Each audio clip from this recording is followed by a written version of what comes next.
Rain pours from the sky as Ji Yeon-woo steps out of the police station, her body trembling. She reaches for her umbrella, but before opening it, the words she just heard inside echo painfully in her mind. The officer had warned her to be careful because she could be sued for making false accusations. According to him, Cha Yun-suk's displays of affection might simply be a little intense. He advised her to talk things out with her boss instead of causing a scene at the station. He even claimed that Cha Yun-suk did not seem like the type of man who would refuse to listen to reason. Hearing those words again is enough to make her heart sink. As expected, going up against 5 lawyers alone was simply too much. Then, as if things were not already bad enough, a red car suddenly stops right in front of her. She looks up, and her eyes widen in shock. The moment she recognizes the man stepping out of the vehicle, every alarm bell in her head starts ringing. Without hesitation, she turns and tries to leave. Unfortunately, he calls her name. Ji Yeon-woo. Her grip tightens around the umbrella as she walks faster through the rain. She only has one thought in her mind. Run. She never wants to see him again. But before she can get away, a hand lands on her shoulder. The chilling voice that follows makes her blood run cold. He reminds her that the lawyers wanted to sue her immediately and claims that he was the one who stopped them. However, according to him, there will not be a second chance. Then comes the threat that crushes whatever hope she still has. He tells her he will only let her go when she is dead. She should simply accept reality and convince herself that the only man in her life is Cha Yun-suk.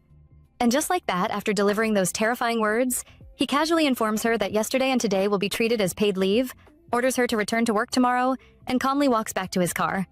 Yeon-woo stands alone in the rain, shaken to her core. Desperate for proof, she pulls out her phone. Thankfully, she had recorded every word of the conversation. But the tiny battery warning staring back at her immediately kills that small sense of relief. Her phone is almost dead. At that moment, only one thought remains in her mind. She has to escape somewhere he cannot find her. So our girl wastes no time.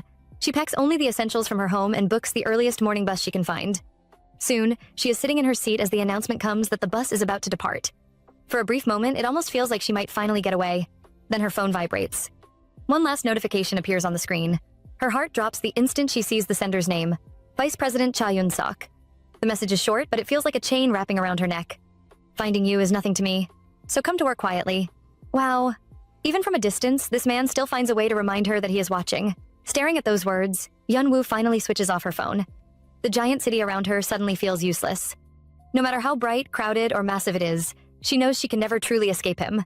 And as that painful realization settles in, a dark thought fills her mind. There is only one way out. She must disappear completely, or, as Cha Yun-suk himself put it, die. Meanwhile, in another city, a convoy of 2 cars rolls to a stop. The rain that had been falling all day has finally eased, and one of the men lowers his window, stretching a hand outside as he looks at the sky with relief. Honestly, he could not be happier. The groundbreaking ceremony is too important for bad weather to ruin.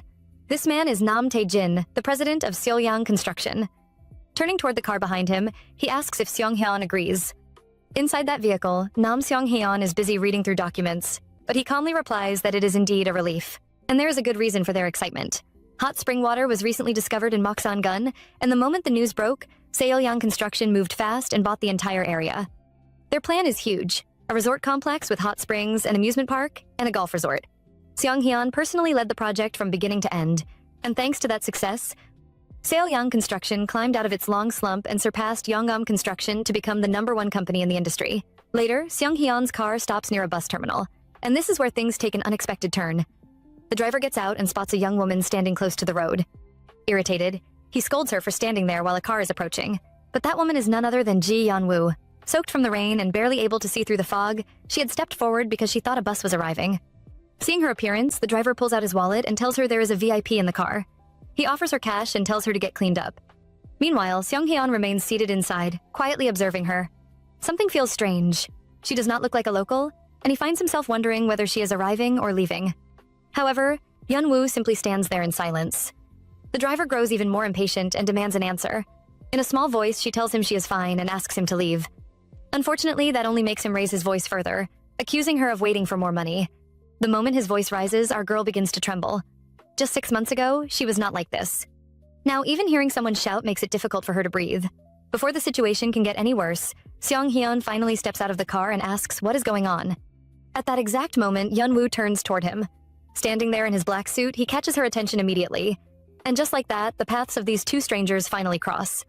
As Seong-hyun asks what is happening, the driver quickly apologizes and explains that he offered the young woman money for cleaning her clothes, but she refused to take it, causing the delay. Instead of getting angry, Seong-hyun calmly turns toward Ji Yeon-woo and apologizes on behalf of his staff, explaining that they made a mistake on an unfamiliar road and caused her inconvenience. To his surprise, she immediately takes the blame herself, insisting that she was the careless one and that there is nothing to apologize for. Honestly, that answer catches him off guard. Then, after a brief pause, he takes out a card and writes something on it. Since Soyoung department stores can be found in many regions, he explains that she can arrange her own compensation there because he does not know the value of her clothes and shoes. He hands over the card and the driver nearly loses his mind. That is not just any business card. In his eyes, it is basically an unlimited credit card at Soyoung department store. To him, this soaked young woman has practically won the lottery. However, Yeon-woo simply prepares to leave. Once she is gone, the driver desperately apologizes again. But Seong-hyun calmly places a hand on his shoulder and points out that he is doing a wonderful job promoting the company while wearing a Soyoung badge on his chest. The poor driver immediately realizes he is in trouble. Trying to lighten the mood, he asks the director to think of it as getting rid of bad luck before the important event. Seong-hyun then removes the Soyoung badge from the driver's chest and tells him that when they arrive at Domyeongjae, he should hand over the car keys. The driver obediently bows his head. After all, as the director puts it, they need to ward off bad luck. Meanwhile, Yeon-woo arrives at her mother's house, cleans herself up, and takes a shower. After changing clothes, she remembers calling her mother earlier on the house phone. Her mother had already left for work because important guests from Seoul were arriving. Suddenly, regret hits her. She should have called before coming. She only wanted to see her mother's face once and leave quietly. Then something catches her eye. Folded neatly on the bed is a uniform with a Domyeongjae staff badge attached to it. The name on the badge reads Shin Sun-mi. The moment she sees it, her heart skips a beat.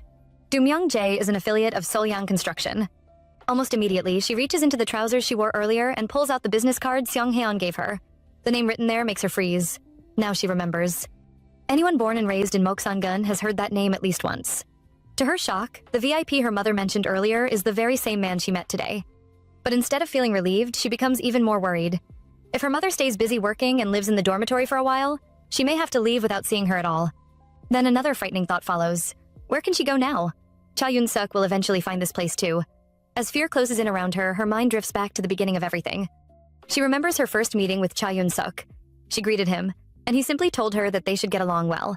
At the time, it seemed like a normal encounter. Later, she overheard employees whispering that he was the chairman's son. Not long after, someone called her over and informed her that the team leader wanted to see her. Confused, she wondered what it could be about. Then came the news that changed her life completely. She had been assigned as the new secretary to the newly appointed vice president. The announcement shocked her, but she immediately headed toward the vice president's office, completely unaware of how much that single decision would affect her future. As Ji Yeon-woo stands outside the vice president's office for the first time, she tries to calm herself. She has only just gotten used to her current work, so suddenly being assigned as a secretary makes no sense to her at all. What is going on? With that question still in her mind, she knocks and steps inside. There, she meets Cha Yoon-suk, who simply tells her to take care of him from now on. At first, it seems like a normal assignment, but things do not stay that way. After becoming vice president, Cha Yoon-suk grows even more arrogant. He has no interest in company affairs and spends his time associating with gangsters he proudly calls his brothers.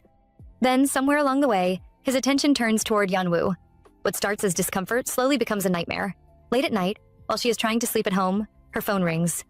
Ji Yeon-woo, I know you're at home. Why aren't you picking up? Other times, he pounds on her door and demands that she open it. When he is not calling, he is flooding her phone with messages. As these painful memories rush back into her mind, fear begins to take hold again. No, it can't be. Surely not. Just then, the phone suddenly rings. Trying desperately to stay calm, she reaches for it. Her hands tremble as she lifts the receiver to her ear. Then a familiar voice comes through. Hello, Ji Yeon-woo. Instantly, relief washes over her. It is Auntie Ja-young. She sinks onto the bed and answers, only for her aunt to immediately deliver terrible news. Her mother has been injured. The words hit like a bolt of lightning. Without wasting a second, Yeon-woo rushes to the hospital. The moment she opens the door and sees her mother lying there, panic bursts out of her. Her mother, however, tries to joke about it, asking if someone is chasing her. Despite the smile, one of her hands is in a cast. Yeon-woo quickly sits beside her and asks if she is okay. Thankfully, the injury could have been much worse. Her mother explains that she missed a step while walking down the stairs and nearly ended up in the afterlife. Then she becomes curious about why her daughter suddenly came home. Caught off guard, Yeon-woo stumbles through an excuse and claims she is on vacation. Her mother accepts the explanation, but soon starts trying to get out of bed. That is when things become even more serious. Yeon-woo immediately stops her, reminding her that the doctor said she must not move around for months. But her mother is terrified for a different reason. She has to get back to Domyeongjae. According to her, if someone takes too much time off there, they get replaced without hesitation. The company will not wait for people to recover. Hearing this, Yeonwoo can hardly believe it. Surely they would not treat a hardworking employee that way. Unfortunately, her mother insists that is exactly the kind of place Do Myung-jae is. Either she finds someone to cover her position, or she risks losing the job she spent years building. The more she talks, the more desperate she becomes. She cannot bear the thought of being cast aside after dedicating so much of her life to that place. Then, suddenly, Yeonwoo finds an answer. If a replacement is all they need, then she will become that replacement herself. Her mother stares at her in shock as she volunteers to take her place at Do Myung-jae. At that very moment, a new thought forms in her mind. She has finally found somewhere to hide. Somewhere Cha Yun-sok might not immediately find her. Meanwhile, far away, the very man she is trying to escape is dialing her number again. But the call never connects. The automated message informs him that the number is unavailable. And just like that, his temper explodes. He hurls the phone against the glass and erupts in rage. Ji Yeonwoo, you dare run away from me? In that moment, it becomes painfully clear that this nightmare is far from over. Meanwhile, Cha Yun-sok wastes no time. He rushes straight to Ji Yeonwoo's apartment and pounds heavily on the door, demanding that she come out, but there is no answer. He looks around in frustration and quickly realizes the place is empty. Furious, he enters the security code, forces the door open, and storms inside while shouting her name. Once again, he tries calling her, only to hear the same automated message telling him that the number is unreachable. His temper immediately explodes. He throws his phone away and rages about how she dared to run from him. Then, as if talking directly to her through the voicemail, his tone shifts. He wonders if she merely went out for fresh air, apologizes, claims he was worried, and insists everything is his fault. But the apology quickly turns into another threat. He reminds her that he warned her she could not escape, and promises that no matter where she hides, he will find her. As he finishes speaking, he tightly squeezes a photograph of Ji Yeonwoo in his hand. Honestly, this man is becoming more frightening by the minute. Meanwhile, far away from all that madness, our girl finally arrives at Do Myung-jae. This historic place had been registered as a cultural property in 1987. During the Joseon invasion, it served as a study hall for scholars, and during the Japanese occupation, students learned Hangul there. The Nam family had deep ties to the estate as well. Seong Hyun's great-grandfather had donated most of the land, making the family a source of pride throughout Moksangun. Standing before the massive entrance, Yeonwoo can only stare in amazement. Security cameras watch every corner, and she quickly realizes this place is protected far more heavily than she expected. A voice speaks through the intercom, asking who she is. After introducing herself and explaining that she came to see director Moon Ok-rai, the gate slowly opens. As she walks inside and notices the cameras everywhere, a hopeful thought crosses her mind. At last, she may have found a place where nobody can find her, a place where she can finally hide. However, that hope does not last very long. Soon, she finds herself sitting across from director Moon Ok-rai. The older woman adjusts her glasses and begins questioning her. Name. Age. 29. Hearing that, the director remarks that someone her age should have accomplished quite a lot already. Then comes the bad news. No matter how badly they need workers, they cannot simply hire anyone.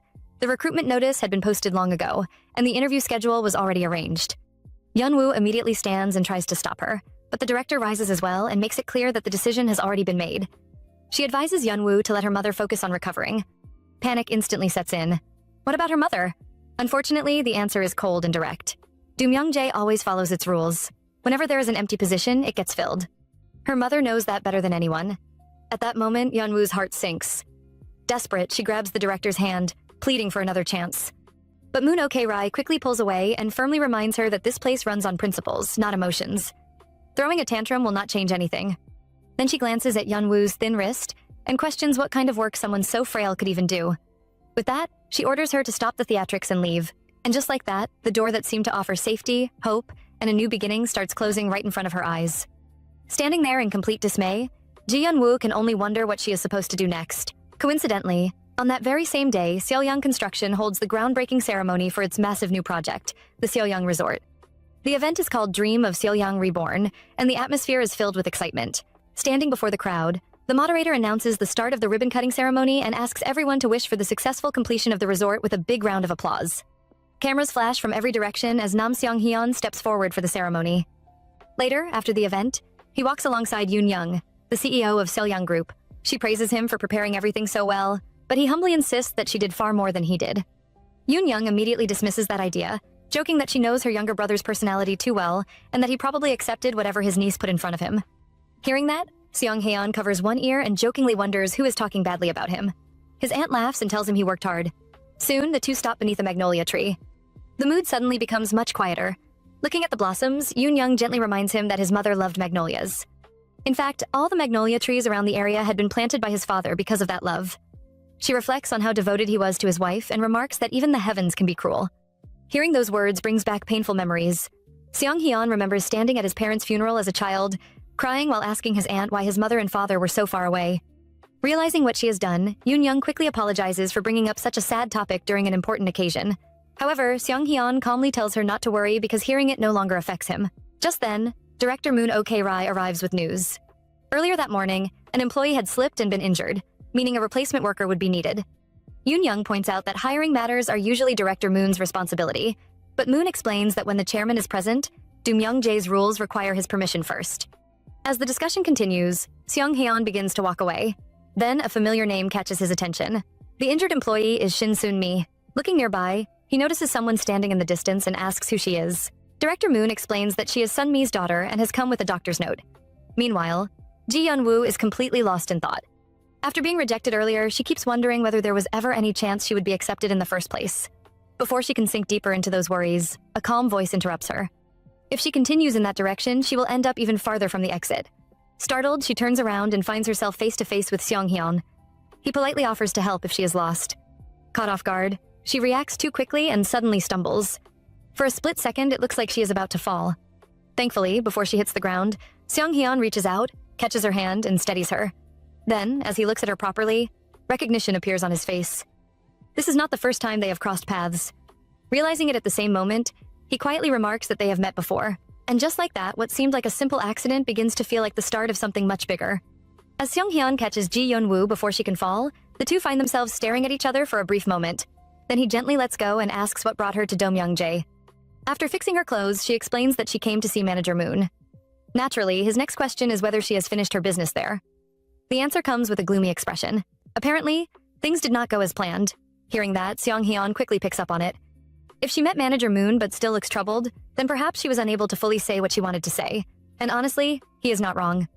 At that moment, Yeon-woo nervously fidgets with her fingers. A thought keeps running through her head. This man is Nam Seong-haeon, the owner of Do-myung-jae. Maybe, just maybe, he would listen to her request. She could even use the incident at the bus stop as an excuse and ask for a chance to work there. Gathering her courage, she finally looks up and tries to speak. However, when the moment comes, her confidence completely disappears. She realizes that what she lacks is not time, but the courage to ask. The words refuse to leave her mouth. In the end, she turns away and claims that she already knows the way out. She will simply leave. Seong-hyun watches her quietly and remarks that it sounds as though her business at Do-myung-jae is finished now that she is taking her sense of shame with her. His words stop her for a second, but only for a second. She confirms that everything is finished, says goodbye, and walks away. Meanwhile, he remains standing there, watching her leave. Later, Yeon-woo returns to the hospital and stays by her mother's side. Exhausted, she falls asleep, but even sleep offers no peace. In her dream, a familiar voice echoes around her. The voice promises that she will be found and made to regret running away. It repeats the terrifying warning that she will only be free when she dies. At the same time, unseen hands seem to hold her down while she desperately struggles to escape. The fear becomes too much. She screams and suddenly wakes up, still shouting. Her hand immediately moves to her neck as she realizes it was only a nightmare. Yet the fear remains. Trembling, she covers her mouth and wonders if she will ever escape Cha Yun-sok before she dies. At this point, she knows she cannot keep living like this. Even if it feels shameless, she wants to leave and find somewhere safe. The next morning arrives, and life continues. A rooster crows as Seong-hyun wakes up and sits upright in bed. He jokes to himself that he probably will not need an alarm clock for a month. While getting dressed, his thoughts unexpectedly drift back to Yeon-woo. First, the encounter at the bus stop, then meeting her again inside a residence where outsiders are not normally allowed. The whole thing feels strangely unusual. After finishing his preparations, he steps outside his room, where the maids immediately greet him with good mornings. Waiting nearby is manager Marta, who informs him that breakfast is ready. He heads to the dining room and begins eating while Marta quietly worries whether the meal suits his taste. Since there are no decent restaurants nearby, she explains that Do-myung-jae will personally prepare all of his meals. However, Seong-hyun tries to keep things simple. He tells her that such effort is unnecessary and that he can eat ordinary meals with the staff. Marta is having none of it. According to her, making sure the executive director eats well and sleeps well is Do-myung-jae's highest priority. Not only will they take care of his meals, but they will also handle the staff meals. With complete confidence, she assures him that everything is under control and that he has nothing to worry about. Meanwhile, inside Do-myung-jae, one of the maids quietly leans toward Manager Moon Ok-rai and nervously points out that Ji-yeon-woo has been standing outside since dawn. The manager immediately hushes her and reminds her to stay quiet because the executive director is eating. Unfortunately for her, Seong-hyun hears enough to know that something is being hidden from him. After wiping his mouth, he calmly asks what is going on. Manager Moon quickly brushes it aside, insisting that it is nothing he needs to worry about. However, when he asks again, his voice is much firmer this time. Realizing she can no longer stay silent, the maid explains that the injured employee's daughter has returned and has been waiting since early morning. According to her, the woman insists that she absolutely must speak with him. Seong-hyun immediately orders them to let her in. Once again, Manager Moon tries to stop it, arguing that she will handle the matter herself and that such a trivial issue should not trouble him. Big mistake. The atmosphere instantly changes. He places his cup down with enough force to make his point crystal clear and turns toward her. Apparently, Manager Moon has a special talent for making people repeat themselves. Let her in. He will hear what she has to say personally. At that point, there is nothing left to argue about. Shocked, the manager can only accept the order. As Seong-hyun picks up his briefcase and rises from his seat, a thought crosses his mind. Yesterday, Yeon-woo looked like someone who had already thrown away every bit of pride she had left. So what kind of words could she possibly be carrying today? Whatever they are, they must be important enough for her to return. And strangely enough, he wants to hear them for himself. Outside, our girl is still waiting, fighting her anxiety. Deep down, she knows this is no longer the time to worry about pride or embarrassment. If Cha Yoon-suk decides to look for her, finding her mother's address will only be a matter of time. Suddenly, the gate opens and a voice calls her name, inviting her inside. As she walks through the entrance, she cannot help but feel that Domyeong-jae is like a fortress cut off from the rest of the world, and that is exactly why she wants to be there. In her mind, this place feels like the only safe shelter left, the only place where she can disappear from Cha Yoon-suk's reach. Determined not to repeat yesterday's mistake, she tells herself to stay calm and speak properly with Manager Moon this time. Then, just as someone enters the room, she quickly stands and greets who she assumes is the manager. But before she can continue, a familiar voice cuts in. Yesterday, her business with Domyeong-jae supposedly ended, yet here she is again. Since she has returned, he wants to hear what she has to say. Please, have a seat. The moment she looks up, she freezes in surprise. It is not Manager Moon at all. Sitting before her is Nam Seong-hyun himself. Left with no choice, she slowly takes a seat. Meanwhile, behind the door, Manager Moon remains standing there, still unable to hide her dismay as this unexpected meeting begins. As Ji Yeon-woo sits across from Seong-hyun, every thought she carefully prepared suddenly disappears. For some reason, those sharp eyes make it difficult for her to focus. Meanwhile, he gets straight to the point. His schedule is completely packed, so he cannot give her much time. Whatever she came to say, she should say it now. At that moment, reality hits hard. Not even a full day has passed since everything fell apart, and already she has been pushed this low.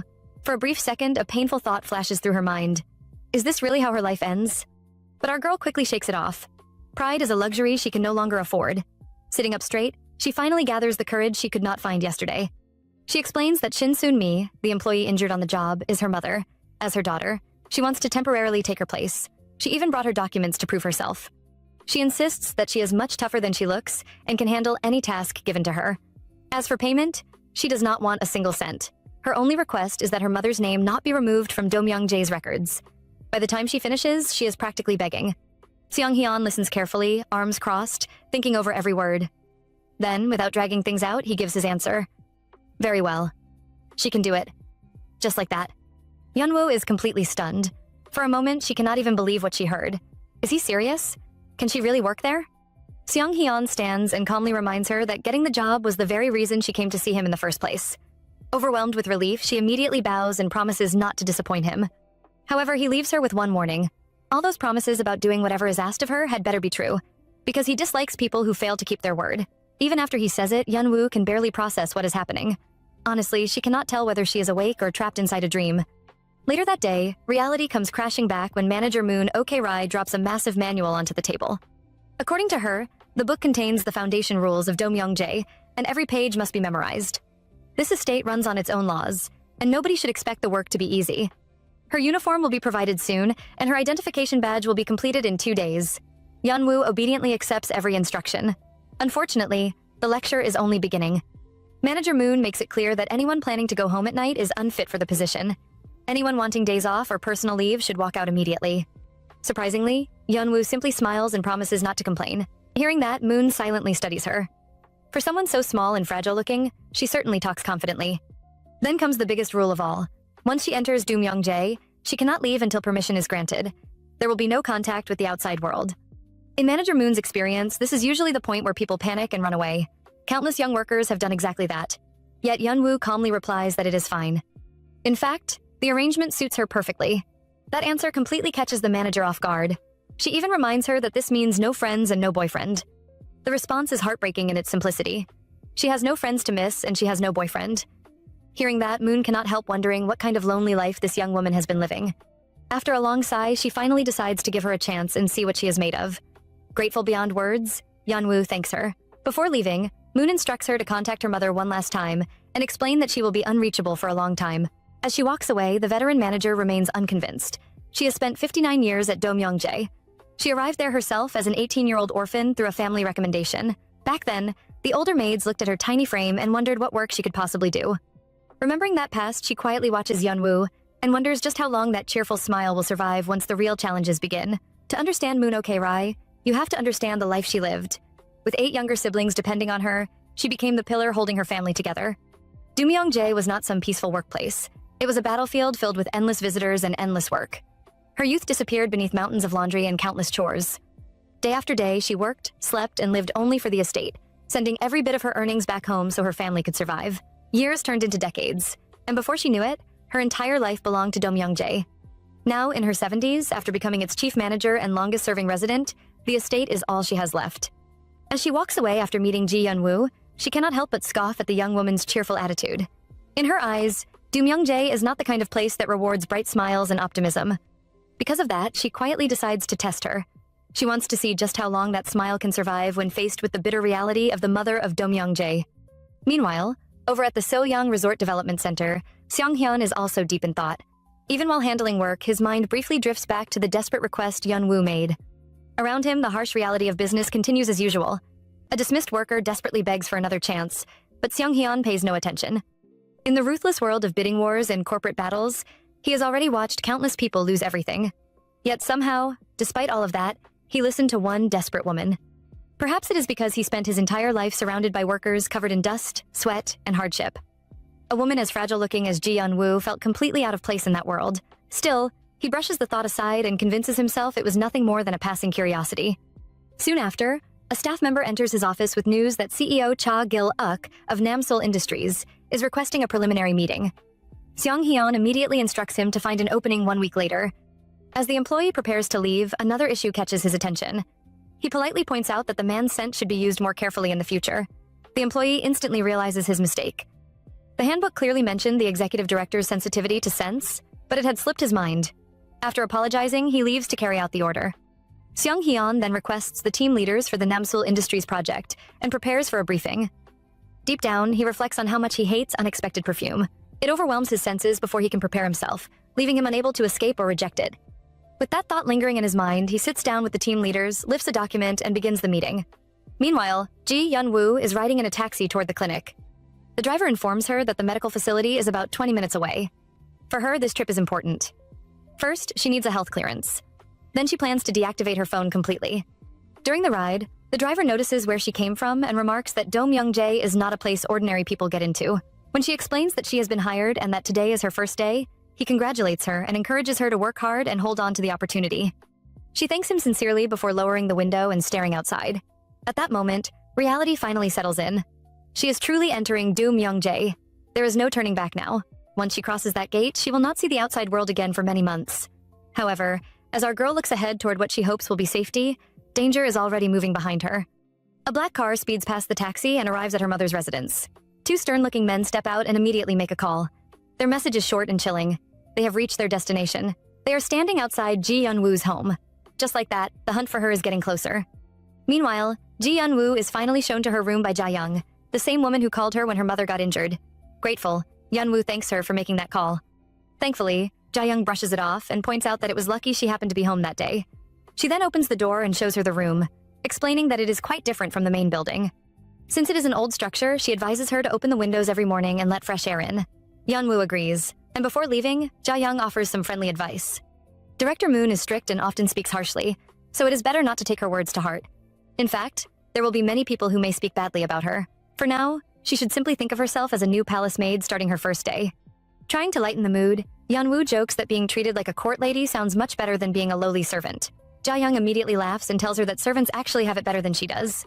Realizing the truth, Yeonwoo can only laugh too. After Jae-young leaves, our girl finally has a moment alone. She looks around the room and opens the window. To her surprise, the small space feels warm and comforting. For the first time in a while, her heart feels a little lighter. As she watches a butterfly outside, she remembers how much her mother loved seeing them. Even the butterflies here seem beautiful. However, the peaceful moment does not last long. Looking outside, she suddenly spots Seong-hyun. Instantly, panic takes over. What should she do? For some reason, she ducks out of sight and hides. Then she pauses and questions herself. Why am I hiding? He is the one who allowed me into Do-myung-jae. Gathering some courage, she peeks out again. Director Moon had told her to greet him properly after all. Yet before she can do anything, Seong-hyun simply looks in her direction, says nothing, and walks away. Yeon-woo releases a quiet sigh of relief. It has clearly been a long and exhausting day. Meanwhile, Seong-hyun continues on his way, thinking only about the pleasant scent of magnolia lingering in the air. Unfortunately, peace never lasts long in Do-myung-jae. Not long after, Yeon-woo is summoned and immediately runs into the storm known as Moon Ok-rai. The chief manager is already furious. The executive director is here, so why has she not come down yet? Caught off guard, Yeon-woo quickly apologizes and explains that she did not know he had arrived. That answer only makes things worse. Didn't she receive a walkie-talkie? Thankfully, Ja-young steps in and points out that Yeon-woo has not even received her uniform yet, so how could she possibly have one? Maybe they should start properly tomorrow. Big mistake. Director Moon fires back immediately. Tomorrow? Her salary started counting from today. Then comes her first assignment. Sweep the yard. But before that, write down your phone number.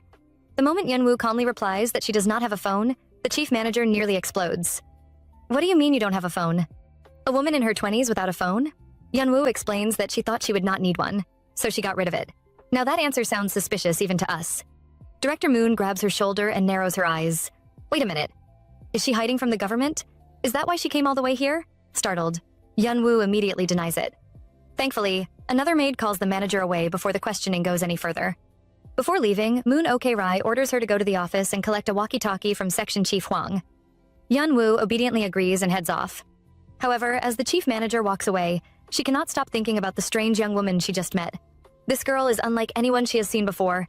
Definitely strange. And honestly, with everything Yeon-woo is hiding, Director Moon might not be completely wrong. This version keeps every event from your source while making it flow like a dramatic manhwa recap narration with stronger emotion, smoother transitions, and more audience engagement.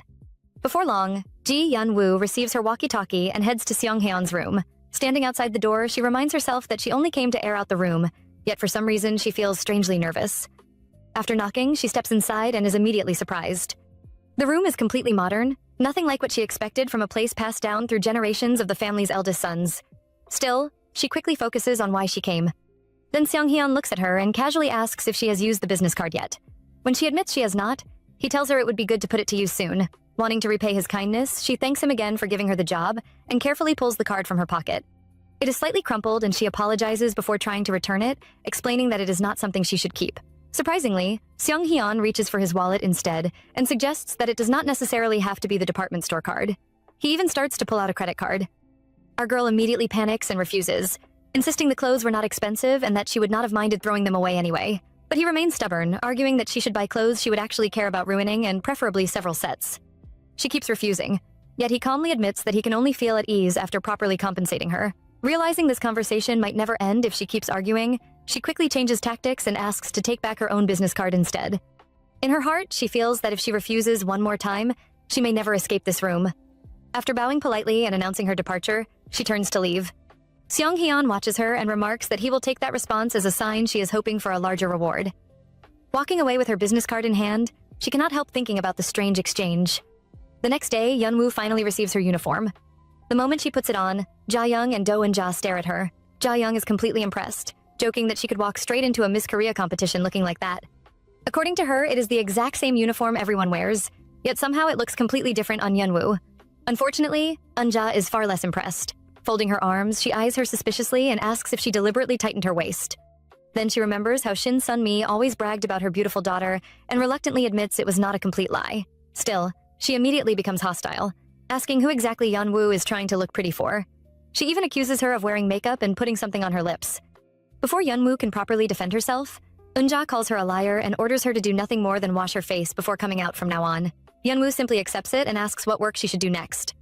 Eun-ja responds that there is plenty to do and that she has been wondering what kind of job would make people praise her for putting Yeon-woo to good use. With that, she orders her to follow. Meanwhile, at the Seolyang Resort construction site, Seong-hyun is reviewing documents when someone brings him a list of representatives from the construction materials side. After dismissing the employee, his eyes land on a familiar item, Yenwoo's business card. Suddenly, a strange thought bothers him. That woman knows his name, workplace, and position, yet he does not even know hers. For some reason, that feels like a disadvantage. He immediately questions himself. Why should he care about her name? He has never paid attention to the names of ordinary employees before. The thought itself feels ridiculous. Yet, he cannot stop remembering their conversation, especially when she said she planned to stay at Domyeongjae for only 3 months, just long enough for her mother to recover safely. Looking at his reflection, he finds himself wondering one simple question. Why me? Just then, a knock breaks his thoughts. Just then, the door swings open and Nam Hyun-wook walks in with his usual carefree energy, greeting Seong-hyun as if he owns the place. Seong-hyun immediately gets up and asks when he arrived. The answer is simple just now. Apparently, he was already planning to head to Domyeongjae but decided to stop by first. Seong-hyun points out that he should have at least given some notice, but Hyun-wook only laughs and teases him, claiming he looks pretty happy to see him anyway. And honestly, for a moment, Seong-hyun actually smiles. Unlike most members of the Nam family, Hyun-wook grows up friendly and easygoing. While Seong-hyun throws himself into work, Hyun-wook lives like a free bird. He runs a private workshop and sometimes disappears on trips with nothing but a camera in his hands. Soon, the two sit down together with tea. Hyun-wook stretches comfortably and admits that being here feels like a vacation to him. Seong-hyun can hardly believe what he is hearing. A dusty construction site is a vacation, but Hyun-wook insists it is cool, a place filled with the sweat, heat, and struggles of real men. Seong-hyun jokingly tells him to come work there then. The answer comes immediately. No thanks. Not a chance. According to Hyun-wook, there are too many fun things in the world to spend every waking moment working. He even tells his older brother to relax once in a while, especially when their father is not around. Seong-hyun calmly sips his tea and points out that he is not the one getting a break. If anything, their father is the one resting. Hyun-wook cannot even argue with that. In fact, he admits everyone already knows his father is basically a figurehead while Seong-hyun does all the real work. No wonder his mother is always complaining. Still, Seong-hyun brushes it off. After dealing with the man for years, he has learned how to handle him. Relieved, Hyun-wook changes the topic and asks when work ends. Then comes the shocking answer. At least another hour. At least. Hyun-wook practically explodes. Why not just stop working now? Seong-hyun immediately threatens to throw him out if he keeps yelling. So the younger man dramatically flops onto the couch, pulls out his phone, and announces that he will just sit there and scroll while Seong-hyun works. Before returning to business, Seong-hyun asks how long he plans to stay at Domyeongjae. Hyun-wook admits he never made a plan. Maybe a week. Or maybe longer if something interesting happens. And with that mischievous smile on his face, you just know trouble is waiting around the corner. Meanwhile, back at Domyeongjae, another kind of drama is brewing. Do Eunja is busy gossiping with Mrs. Marta, and wow, she is not holding back. According to her, Ji Yeonwoo is definitely not an ordinary woman.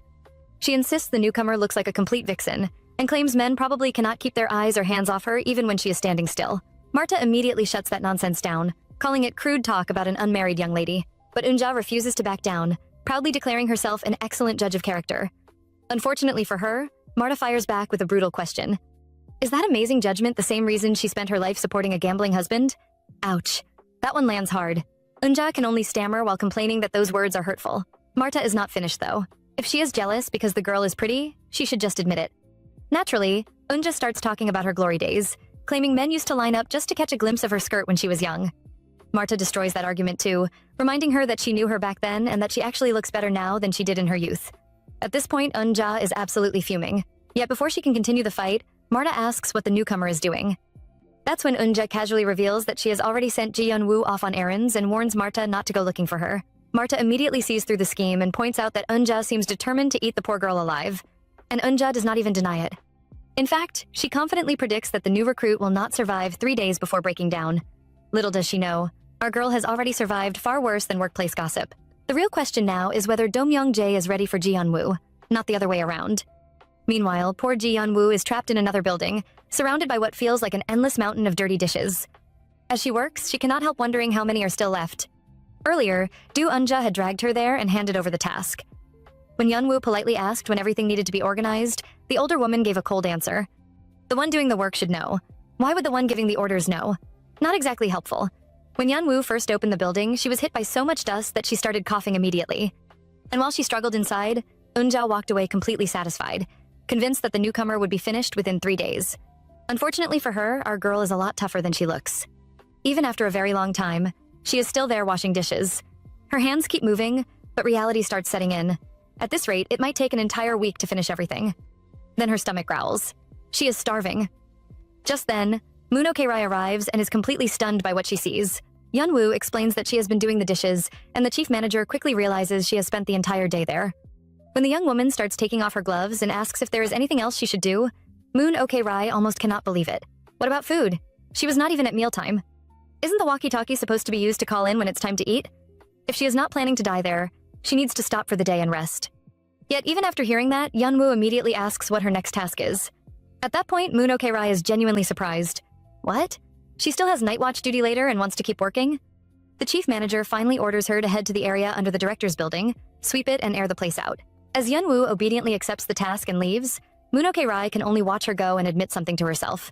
A tough one has arrived. Really tough. Outside, another interesting moment is about to unfold. Seong-hyun is walking with Nam Hyun-wook through the grounds of Doomyong-jae. Hyun-wook looks around and laughs, noticing that nothing has changed, not even Grandma Moon. Then his eyes land on the magnolia tree. Instantly, old memories come flooding back. He reminds Seong-hyun how he used to climb that tree as a child, and how his older brother was always the one who had to get him back down. Seong-hyun points out that it has been a long time since he visited Doomyong-jae. Hyun-wook agrees, though it does not feel that way. Maybe it is because he attended middle school nearby. For some reason, every time he comes here, he feels peaceful. Standing beneath the magnolia tree, he closes his eyes for a moment while Seong-hyun starts walking away and tells him they should leave. Then suddenly, everything changes. Hyun-wook opens his eyes and spots someone sweeping nearby. His face lights up immediately. Ji Yeon-woo? Without hesitation, he calls out her name and runs toward her. Yeon-woo, right? He reaches her and excitedly starts talking, breathing hard as words spill out one after another. The two begin speaking together, and from a distance, Seong-hyun watches the scene unfold. Then something clicks. Ji Yeon-woo. Yeon-woo. For the first time, he finally knows her name. And for some reason, that simple fact seems to hit him harder than it should. Just when Ji Yeon-woo is focused on her work, she suddenly hears someone call her name. That alone is enough to stop her in her tracks. Nobody at Doomyong-jae calls her by her name, so who could it be? Then a young man rushes over, stretches out his hand, and introduces himself. Nam Hyun-wook, Doomyong Middle School, Year 3, Class 2. The moment she looks up, recognition finally hits. It is Hyun-wook. She shakes his hand, and he excitedly tells her that he heard she moved to Seoul. Whenever he met her mother, he always asked how she was doing. Yeon-woo is genuinely surprised and asks if he really did that. He happily confirms it and tells her how good it is to see her again. Learning that she now works at Doomyong-jae only makes him even more excited. She admits that she somehow ended up working there and asks how he has been. Honestly, this man is so happy that he can barely hide it. He even jokes that there must have been a reason he suddenly wanted to visit Doomyong-jae so badly. Turns out she was here all along. Then, before the conversation can go any further, Seong-hyun walks over. The moment Yeon-woo notices him, she immediately becomes nervous. Hyun-wook casually tells his cousin to go ahead because he wants to catch up with an old classmate. Seong-hyun simply agrees and walks away. However, things are clearly not that simple. Later, while taking a shower, he still cannot stop thinking about Yeon-woo. Instead of clearing his head, everything seems to be getting worse. And when he comes out of the bathroom, Hyun-wook is already waiting with 2 cans of beer. The cousins sit together, and Seong-hyun quickly notices how cheerful the younger man looks. Naturally, the reason is obvious. He just met an old classmate after years apart. Then comes the question that changes the mood a little. It looks like you like her. Hyun-wook is completely caught off guard. Him and Yeon-woo? Does he like her? He honestly does not know. Maybe he will figure it out after spending more time around her. Either way, he is looking forward to it, and to him, that sounds like fun. Meanwhile, Yeon-woo spends the evening pacing along a veranda, replaying the encounter in her mind. Were they really that close back then? She vaguely remembers him being the class president and having that warm, friendly personality. Still, seeing how happy he was made her feel a little guilty. Maybe she should greet him properly next time. Just then, Moon Ok-rai steps out and gives her instructions. Young Master Nam Hyun-wook is currently drinking with the executive director, so she must keep her radio on. If they get hungry, snacks have already been prepared and should be delivered immediately. Yeon-woo obediently agrees. Then, as the chief manager starts walking away, something unexpected happens. Yeon-woo follows closely behind her. When Moon Ok-rai suddenly turns around, she nearly jumps out of her skin. Good grief. The girl scared her half to death. Her ears still work perfectly fine, so there is no need to stand that close. But Yeon-woo quietly explains that it is not about that. Curious now, Moon Ok-rai asks what it is. And with the most serious face imaginable, our girl places a hand on her stomach and finally reveals the real emergency. She is hungry. Please give her some food. Honestly, after everything she has been through, this might be the most reasonable request she has made all day. Moon Ok-rai takes her to the kitchen and serves her a tray of food, wondering if she starved herself all day just to catch someone before they left work. Embarrassed, Yeon-woo apologizes and promises to handle her own meals from tomorrow onward. The older woman immediately tells her not to be ridiculous. Nobody is going to stop her from eating. Then Yeonwoo takes her first bites and her eyes go wide. The food is unbelievably good.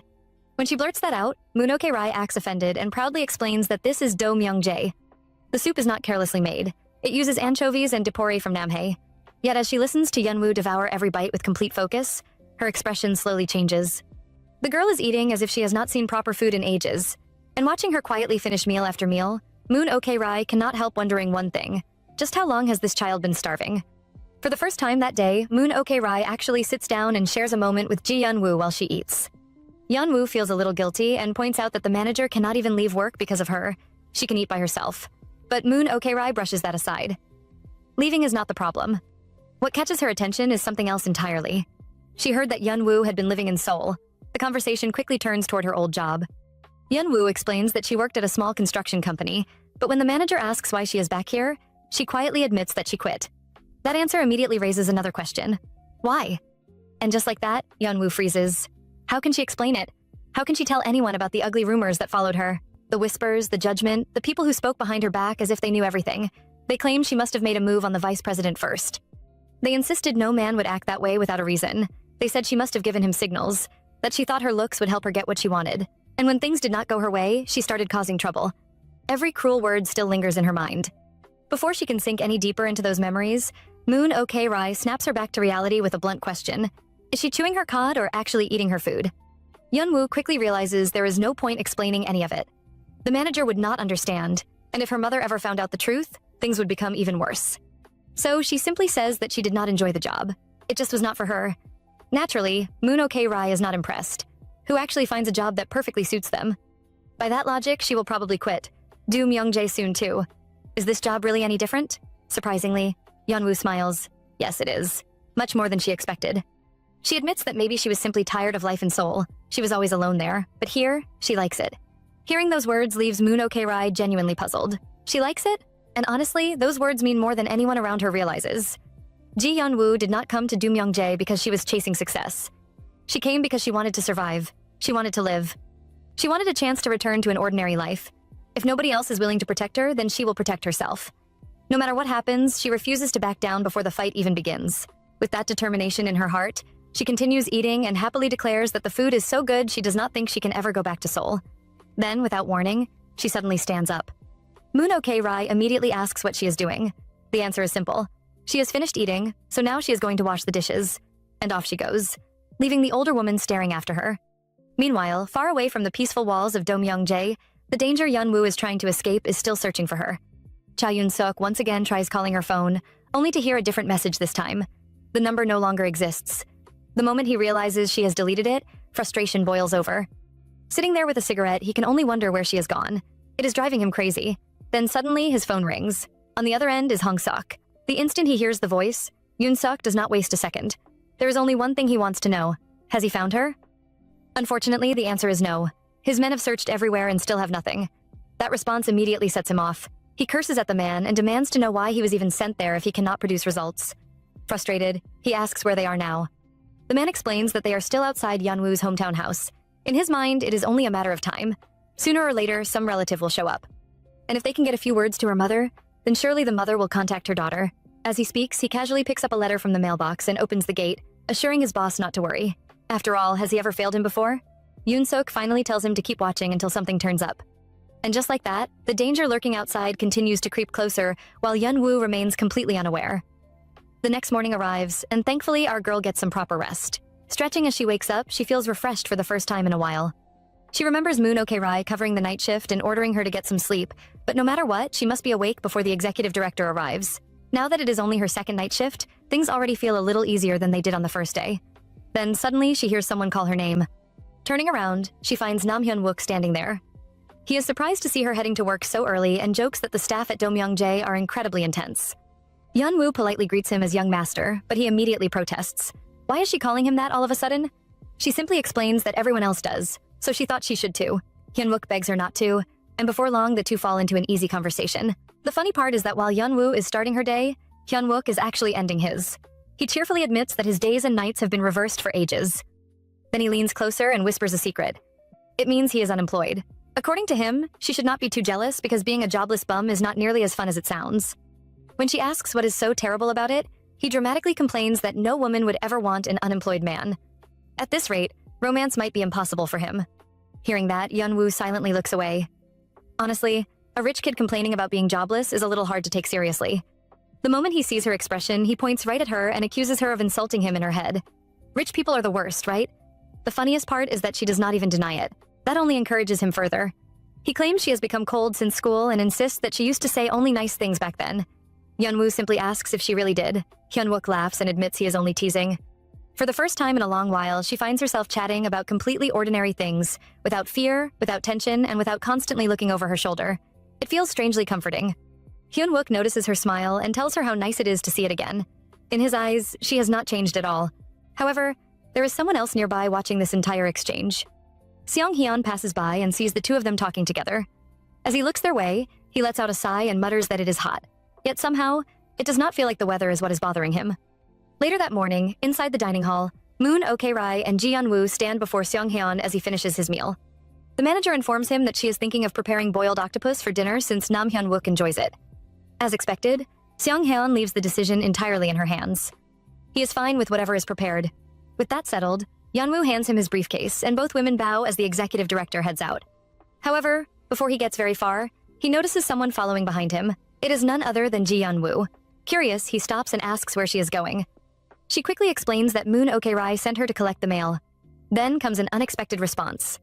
Let's go. Naturally, Yeon-woo assumes he means she should go ahead, so she starts walking. But to her surprise, Seong-hyun follows right behind her. Instantly, she becomes nervous again. Honestly, this poor girl can chat comfortably with Hyun-wook all morning, but the moment she is alone with Seong-hyun, every word suddenly feels dangerous. In her mind, she reminds herself to be careful. After all, this man is the master of Do-myung-jae. Getting on his bad side is the last thing she needs. Before her thoughts can spiral any further, he unexpectedly asks if the work is manageable. Startled, she quickly answers that it is, and even thanks him for looking out for her. That response leaves him genuinely confused. Looking out for her? What exactly has he done? Then, without warning, Hyun-wook's words return to his mind. Ji Yeon-woo was really popular in school. She has such a pretty smile. The more he thinks about it, the stranger it feels. Was his cousin even talking about the same person? Every time Seong-hyun sees her, she looks stiff and nervous. Yet around Hyun-wook, she seems completely different. Somehow, she only freezes when she is around him. Soon they reach the gate and, as it opens, Yeon-woo bows politely and wishes him a safe trip. But instead of simply leaving, Seong-hyun points out that she already greeted him once at the main building. Surely one greeting is enough. Yeon-woo immediately explains herself. Since they are now at the gate, she simply wanted to wish him a safe commute. Besides, she was taught to greet people properly whenever she sees them. For a moment, he just stands there looking at her in silence. The atmosphere suddenly becomes strangely still. Unsure what is happening, she asks if there is something he wants to say or perhaps some task he needs done. Then comes a response she never expects. He calmly tells her that he already knows her name. He knows her age, too. He was simply wondering what else there is left to know. And just like that, he turns away and announces that he is leaving. No explanation, no further words. He simply walks off. Meanwhile, Ji Yeon-woo remains standing at the gate, her hands held together as she quietly watches him go. And honestly, that single strange comment leaves a bigger impression than either of them probably realizes. Back at Do-myung-jae, Ji Yeon-woo sits quietly with the stack of mail she just collected. However, instead of focusing on her work, her mind keeps drifting back to Seong-hyun. That strange comment refuses to leave her head. He knows her name, he knows her age. Then what else is left to know? The more she thinks about it, the less she understands what he meant. Before she can figure it out, a sharp voice suddenly pulls her back to reality. Do-eunja is standing right there, asking if one night shift was enough to make her lose her mind. Why is she just sitting there instead of opening the mail? Without waiting for an answer, the older woman drops down beside her and starts bragging about how things were in her day. Back then, they handled a 100-day night shift without complaint. Then, noticing Yeon-woo's silence, she snatches the mail right out of her hands and starts demanding answers. When Yeon-woo calmly points out that she can hear her perfectly fine, Do-eunja immediately fires back that she must have brought her ears but forgotten her mouth at home. After taking a sip of tea, she begins unloading task after task onto the poor girl. Distribute the mail, organize the warehouse from top to bottom, hand wash the laundry, move the rice sacks arriving later, wash 80 radishes for kimchi at 10 in the morning. The list just keeps growing.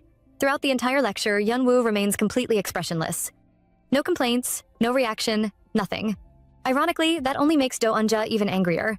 Finally, she demands to know whether the girl is listening at all. And this time, Yeon-woo responds instantly.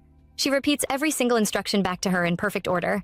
Distribute the mail, receive and cut the radishes, move the rice sacks around lunch, handle the laundry, organize the warehouse, sweep in the evening. every task, every detail. Hearing that only makes Do Eun-ja explode even more. She calls her a brat, but before things can go further, the door suddenly slams open. Enter Moon, Rai. The chief manager immediately asks if Do Eun-ja swallowed a megaphone because her shouting can be heard everywhere. Of course, Do Eun-ja quickly points at Yeonwoo and starts complaining that the newcomer is glaring at her and talking back. But Moon Rai is not fooled for even a second. Her response is simple. Didn't you start it? And just like that, the two older women continue arguing while Yeonwoo quietly returns to her work, almost as if none of it concerns her. Meanwhile, at the construction site, Seong-hyun is surrounded by workers as another busy day continues. One of the men notices that the executive director has not eaten yet and asks about lunch. Seong-hyun simply replies that they can eat together in the office. However, as he walks past a group of workers already enjoying their meal, he overhears a conversation that unexpectedly catches his attention. One worker proudly declares that he fell in love with his wife at first sight. Naturally, the others start teasing him. Love at first sight? What is this, some television drama? But the man refuses to back down. He insists that it happened exactly that way. The moment he saw her, he fell for her. Strangely, those words stick in Seong-hyun's mind. Love at first sight? Is that even possible? To him, it sounds ridiculous. Falling in love at first sight feels no different from an impulse buyer getting distracted by attractive packaging. It makes no logical sense. As he continues walking, someone beside him calls his name, but he barely notices. His thoughts are somewhere else now. The worker keeps talking about the moment he saw his wife, how it felt like a shovel struck straight into his heart. And suddenly, without warning, Ji Yeon-woo's face appears in Seong-hyun's mind. His hand tightens into a fist. For a moment, everything around him seems to fade away. Then a troubling question rises in his thoughts. If love at first sight does not make sense, then does what he is feeling make any sense at all? And honestly, that question seems to bother him far more than he wants to admit. Back at Domyeongjae, Ji Yeon-woo continues washing dishes while her mind wanders somewhere else entirely. No matter how much she tries to focus on work, she keeps thinking about Seong-hyun and that strange conversation at the gate. Maybe he is kinder and more thoughtful than she first believed. The thought surprises even her. Honestly, he never looked like that kind of person. Still, he apologized to her at the bus stop, and because of him, she now has a place to work. Maybe, just maybe, he has a better heart than people expect. However, before she can think any further, a voice suddenly appears behind her, joking that the ground is going to collapse from that side. The unexpected comment nearly makes her jump out of her skin. Turning around, she finds Nam Hyun-wook standing there. He casually admits that he overslept and asks what she is doing. Looking at the mountain of dishes around her, the answer is pretty obvious. As he crouches down beside her, he stares at the endless pile and can hardly believe she is handling all of it alone. Surprisingly, Yeon-woo reveals that there are actually even more dirty dishes waiting elsewhere. Still, she does not seem bothered. After all, she was the one who volunteered to do it, and being alone feels comfortable to her. Hyun-wook gently adjusts a loose strand of her hair and admits that he thought she might be uncomfortable. She thanks him, but then things take an unexpected turn when he offers to help. Of course, she immediately refuses. The last thing she needs is getting scolded for making the young master of Domyeongjae wash dishes. Unfortunately, Hyun-wook has already made up his mind. Before she can stop him, he sticks his hands into the water. Yeon-woo panics and tells him to stop, but now his hands are wet. Then comes the next problem. He has detergent on them too. At this point, he is clearly having way too much fun. No matter how much she protests, he grabs a sponge and cheerfully asks if he can start washing now. Eventually, even Yeon-woo cannot help laughing. The best compromise she can come up with is telling him to at least wear gloves. Soon, the two work side by side and Hyun-wook proudly shows off his dishwashing skills, joking that this is the special talent of an unemployed bum who just woke up. Watching him work, Yeon-woo finally asks something she has been wondering about. Is being this friendly and kind a family trait? The answer comes immediately. Absolutely not. According to him, only he and his father are like that. Then he brings up his cousin, the very same Seong-hyun who has been occupying Yeon-woo's thoughts all day. Hyun-wook describes him as a complete workaholic, cold-blooded, and not exactly known for warm words. Hearing that, Yeon-woo quietly concludes that her earlier thoughts must have been a misunderstanding after all. Maybe she was reading too much into things. Meanwhile, Hyun-wook reminds her that he offered to help, not to do all the work himself. She notices how fast his hands move and comments that he does not act like a young master at all. Once again, he begs her to stop calling him that. Then, almost casually, he drops something unexpected into the conversation. There is going to be a school reunion soon, and he thinks she should come. The moment those words leave his mouth, Yeon-woo freezes. A reunion. Just hearing that single word is enough to make her pause and think. And just like that, an ordinary dishwashing session suddenly becomes something much more complicated.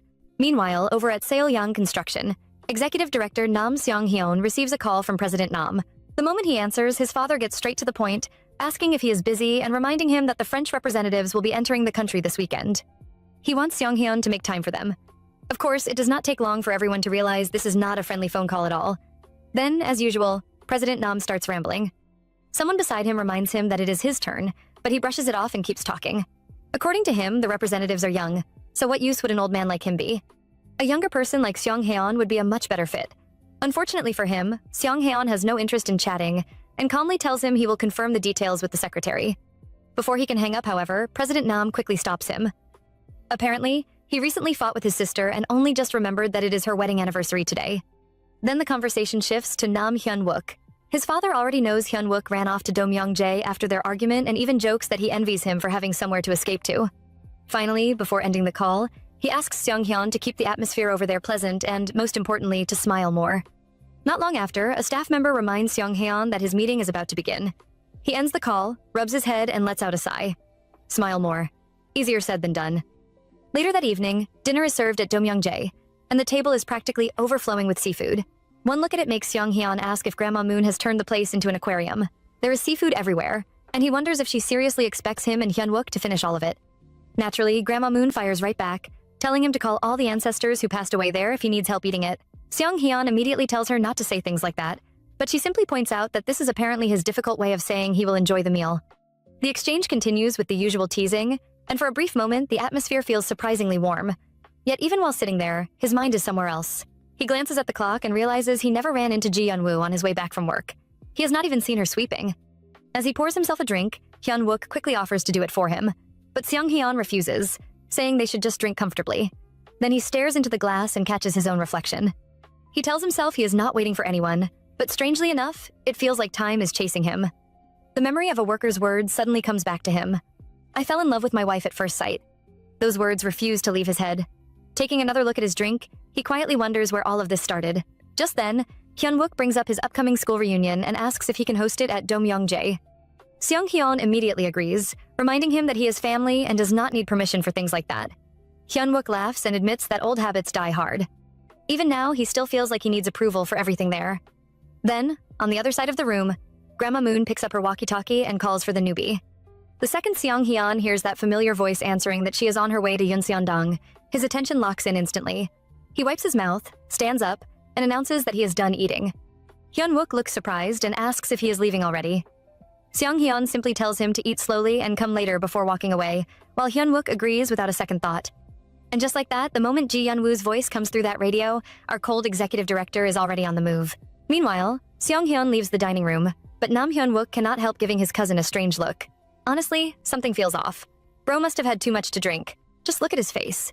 However, while everyone else is still eating, Ji Yeon-woo is already inside the executive director's office, quietly cleaning and organizing everything.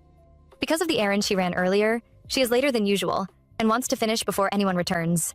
After arranging the room, she looks around and realizes only the sweeping is left. But then, as if that strange moment refuses to leave her alone, Seong-hyun's words come back to her once again. I know your name. I know your age. I was wondering what else is left.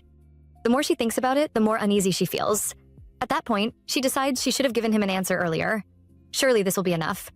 She places a paper on his desk, hoping it settles things. More than anything, she does not want to misunderstand him. Her instincts still hesitate whenever she is around this strange man she knows so little about. To her, Seong-hyun is the hardest person to deal with at Domyongjae. He is an adult, a man, and her superior. Unfortunately, those same words remind her of Cha Yun-sok. He was also an adult, a man, and a superior. The moment she believed he was a good person, the moment she lowered her guard, he revealed the claws he had been hiding all along. Because of that, she becomes even more determined to keep a proper distance. After finishing her work, she leaves the office and starts putting on her shoes. Then suddenly, she notices a shadow. Looking up, she freezes. Standing right there is Seong-hyun. He calmly asks if she is done with work. Startled, our girl immediately steps back, forgets there is a stair behind her, and loses her balance. Before she can fall, she crashes straight into him. For a brief moment, the two simply stare at each other. Then Seong-hyun lightly remarks that one person falling down the stairs is enough, and that her mother already fills that role. He hopes she is not hurt because finding another employee to replace her would be difficult. Embarrassed, Ji Yeon-woo quickly regains her footing and apologizes. She did not know he was there and was simply surprised. Wanting to escape the awkward situation, she turns to leave, but then he suddenly stops her. From now on, he says, he plans to try things he has never done before, things he never liked, things he was certain he could live his entire life without doing. Naturally, this leaves her completely confused. What does that even mean? Slowly, he steps closer and gives an example. Asking someone for a favor. At that moment, while he stands before her, he realizes the heat running through him has nothing to do with the alcohol. It is because of this woman. And then, before Ji Yeon-woo can prepare herself for what is coming next, Seong-hyun looks directly at her and asks for something he never imagined he would ask from anyone. He wants her to make time for him this coming weekend. Ji Yeon-woo is completely caught off guard. After hearing Seong-hyun ask her to make time for him that weekend, all she can do is stare and ask what he means. Thankfully, he quickly explains that representatives from France are coming and he needs help. More specifically, he needs someone to smile for him. Now that is not what our girl expected to hear. She immediately points out the obvious problem. If this is an important business event, then he has definitely chosen the wrong person. She admits she is not exactly someone who smiles often. However, Seong-hyun calmly disagrees. According to him, she smiles very well. That only confuses her even more. She cannot remember ever smiling in front of him, so where is this coming from? Yet while looking at her, he remembers the moments he saw her with Nam Hyun-wook. The smile she showed back then is still stuck in his mind, but there is no way he can openly admit that. Instead, he keeps that thought to himself. Even as Ji Yeon-woo continues refusing and insists she is not the right person for the job, Seong-hyun does not back down. He asks her to treat it as part of her work duties, and even mentions that his secretary will send her a banquet dress. If she wants to choose one herself, he is willing to accompany her. Still lacking confidence, she suggests finding someone else. Unfortunately for her, the answer comes immediately. There is no one else, and he has no intention of looking for anyone else. With that, he simply walks away, leaving her standing there with even more questions than before. The next morning, Ji Yeon-woo returns carrying 2 boxes and steps inside, only to realize the director is in the middle of breakfast with Manager Moon and Do Eun-ja nearby. Deciding not to interrupt, she quietly turns around, but Do Eun-ja immediately questions where she is going during the director's mealtime. Before the situation can grow awkward, Manager Moon points out the obvious. Can't she see that the girl is busy? Then, out of nowhere, Seong-hyun drops a bombshell. He informs Manager Moon that Ji Yeon-woo will not be available for work that weekend and asks her to handle the schedule accordingly. Both women are visibly shocked, and even Ji Yeon-woo hears everything while silently walking away. Manager Moon accepts the order, but Do Eun-ja is not pleased at all. She cannot understand why the director would choose a newcomer for such an important task. According to her, experienced staff from Seoul could easily be called instead. Before her complaints can continue for too long, Manager Moon quickly shuts her down with a sharp hit, leaving her groaning in pain. Even then, she keeps grumbling and questions whether a newbie who mostly washes dishes can really help with something so important. This time, Seong-hyun answers personally. He explains that Ji Yeon-woo worked as a secretary at her previous company, and that experience played a role in his decision. Besides, the staff at headquarters value their weekends, making it difficult to call them in. In today's world, he jokes, the lowest-ranking employees can be the scariest people to ask for extra work. Then comes the final blow. Standing up from the table, he calmly points out that he cannot take Manager Moon, and he cannot take Do Eun-ja either. Just like that, every complaint loses its power, while Ji Yeon-woo finds herself pulled deeper and deeper into the director's world whether she wants it or not. The director calmly turns toward Do Eun-ja, and her attitude changes in an instant. A moment ago, she was complaining, but now she is practically folding in half, thinking that if she went to such an event, she would only get in the way. Then Seong-hyun shifts his attention to Ji Yeon-woo and asks if she has decided on a banquet dress yet. She starts to answer, but before she can finish, he tells her she can simply go to Seolyang department store with his secretary and buy one. That immediately puts our girl in a difficult position. She quickly refuses and insists she will handle it herself. Deep down, she is worried that if she wanders too far from Do Myung-jae, someone might recognize her by chance. On top of that, asking him to provide a dress feels awkward because she would have to reveal her measurements. Hearing her answer, Seong-hyun simply puts on his jacket and tells her to buy it and submit the receipt. Then he leaves. The moment he is gone, the atmosphere changes completely. Do Eun-ja starts grumbling about this mysterious thing called work-life balance, wondering if it is some fancy weekend hobby people in Seoul enjoy. Manager Moon immediately fires back that unless she locks that mouth of hers, she will not die of natural causes. Meanwhile, Ji Yeon-woo is trapped in another problem. There is not even enough time to order a dress online. So she asks Manager Moon if there is somewhere nearby to get a banquet dress without going downtown. The question catches both older women off guard, and before long, a solution arrives in the form of a seamstress. The woman enters cheerfully, greeting everyone as if no time has passed. Do Eun-ja immediately starts praising her sense of fashion, and even Manager Moon welcomes her warmly. When Ji Yeon-woo is introduced, however, the seamstress completely loses focus. She rushes over, grabs her hand, and practically gasps in amazement. To her, Ji Yeon-woo is the star of the day. She proudly declares herself the #1 expert in Korea when it comes to dresses like these. Do Eun-ja quickly backs up that claim, revealing that dozens of the master's trophies are displayed in her dressing room. Even Manager Moon joins in, warning her not to embarrass their executive director. The seamstress promises she will not and excitedly pulls out a dress to begin. Watching all this unfold, Ji Yeon-woo cannot help doing the math in her head. The combined age of these 3 women is 216 years, with an average age of 72. At that point, she honestly wonders if trusting them is a good idea. Later that evening, things become even more interesting. Seung-hyun returns to the building and notices that the door to his room is open. Curious, he walks inside and immediately finds Ji Yeon-woo there. She is completely caught off guard. Startled, she quickly welcomes him back while internally panicking because he arrived earlier than expected. All she wants now is to escape before things become awkward. Trying to act natural, she explains that there is a lot of pollen during the day and that she heard it is best to ventilate the room later in the evening. As he removes his jacket, he casually asks whether she prepared well. Ji Yeon-woo replies that Manager Moon helped her buy the clothes, so there is probably no need for receipt processing. Then she asks if there is anything else she needs to prepare. The answer is a firm no. Relieved, she immediately announces that she will take her leave. But just as she starts heading out, Seung-hyun calmly points out something very obvious. Didn't she just say she was ventilating the room? Caught red-handed, she awkwardly backtracks and says she will open the remaining windows before leaving. So she hurries around the room, opening them while he quietly watches. Once she finishes, she politely bows, says she will see him tomorrow, and finally escapes.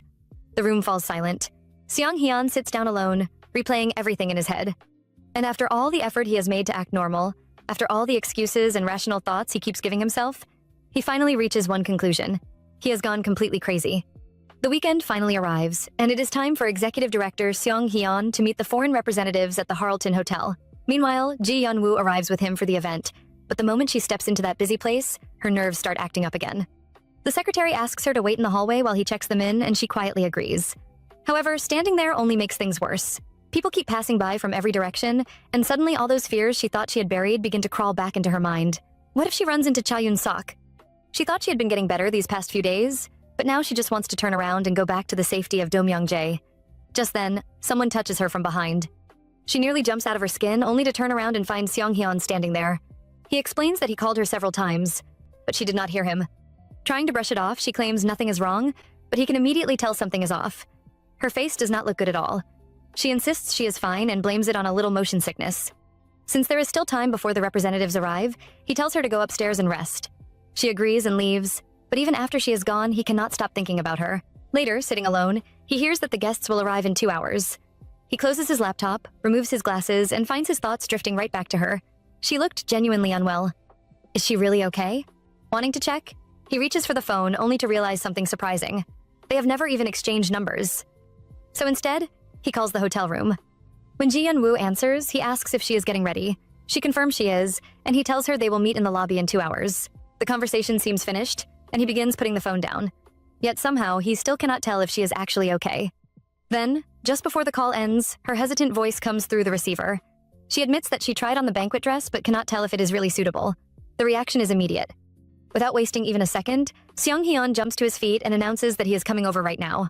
This man does not walk, he practically rushes there. Moments later, he arrives outside her room and asks her to open the door. Ji Yeon-woo peeks her head out awkwardly, trying to explain, but before she can finish, he steps inside and tells her they should talk in the room first. And then it happens. The second he sees her properly, he completely freezes. Standing before him is Ji Yeon-woo wearing the blue banquet dress, sparkling under the light. Meanwhile, our girl is worried about something entirely different. She nervously explains that the dress feels too flashy and stands out too much. But Seung-hyun cannot even find the words to answer. He simply stands there, stunned into silence. Covering his mouth with his hand, he realizes this is nothing like the plain evening dress he expected to see. Ji Yeon-woo apologizes, explaining that she should have asked him sooner and that the dress looked best when she first saw it at Do-myung-jae. Yet still, he says nothing. Not because he disagrees. Not because he is upset. In fact, the problem is the exact opposite. As he stares at her, a strange feeling rises inside him, one he cannot easily explain. And at that moment, it becomes painfully clear that this situation is affecting him far more than he wants to admit. Meanwhile, back at the hotel, our girl Ji Yeon-woo can only sit there and wonder how she ended up in this situation. Her mind drifts back to Do-myung-jae, where the excited seamstress kept bringing out dress after dress like she had discovered a real-life princess. First came the pink dress, then the yellow one, and every single time the ladies around her practically lost their minds. They kept saying it was perfect, that it suited her beautifully, that she looked amazing. The problem? Ji Yeon-woo did not like any of them. Now, standing in front of Seung-hyun, she is worried she has made a terrible mistake. Thankfully, he finally pulls himself together and admits that while the dress is surprising, it is not bad at all. That only confuses her even more. Not bad? Really? Seung-hyun calmly points out that if the person wearing it can pull it off, then that is what matters. Then he asks her to turn around once. And wow, the moment she does, everything changes. The back of the dress is completely open. Instantly, his heart nearly stops. On the outside, he remains composed. On the inside, however, he is in full panic mode. This is the worst. How could she wear something like this? Meanwhile, Ji Yeon-woo completely misunderstands his silence and becomes even more nervous. Convinced she has ruined everything, she apologizes and admits she does not think she can attend the event tonight. Before she can worry herself any further, Seong-hyun immediately takes action. He calls Chief Wang and urgently asks for help finding another banquet dress. When the obvious question about size comes up, this poor man has no choice but to estimate on the spot. He walks over to Ji Yeon-woo, looks at her carefully, and describes her as being around shoulder height, slim, and pretty. Meanwhile, she hears every single word and quietly looks away, probably wishing the floor would swallow her whole. After ending the call, he tells her they only need to wait a little longer. Then, just before leaving, he pauses and asks if she is physically okay.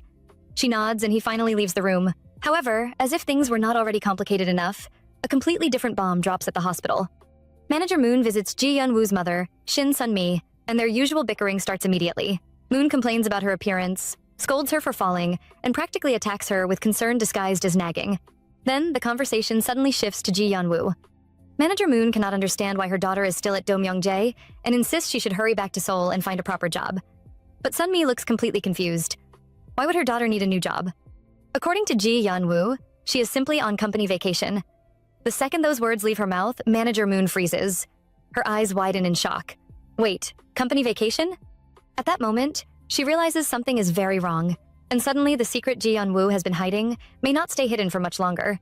Meanwhile, far away from the fancy hotel dinner, a completely different problem is beginning to grow. Manager Moon Ok-rai arrives outside Shin Sun-mi's apartment carrying a bag full of laundry, grumbling that the woman should have spoken up before the pile became this huge. Honestly, the laundry is the only reason she has an excuse to come here at all.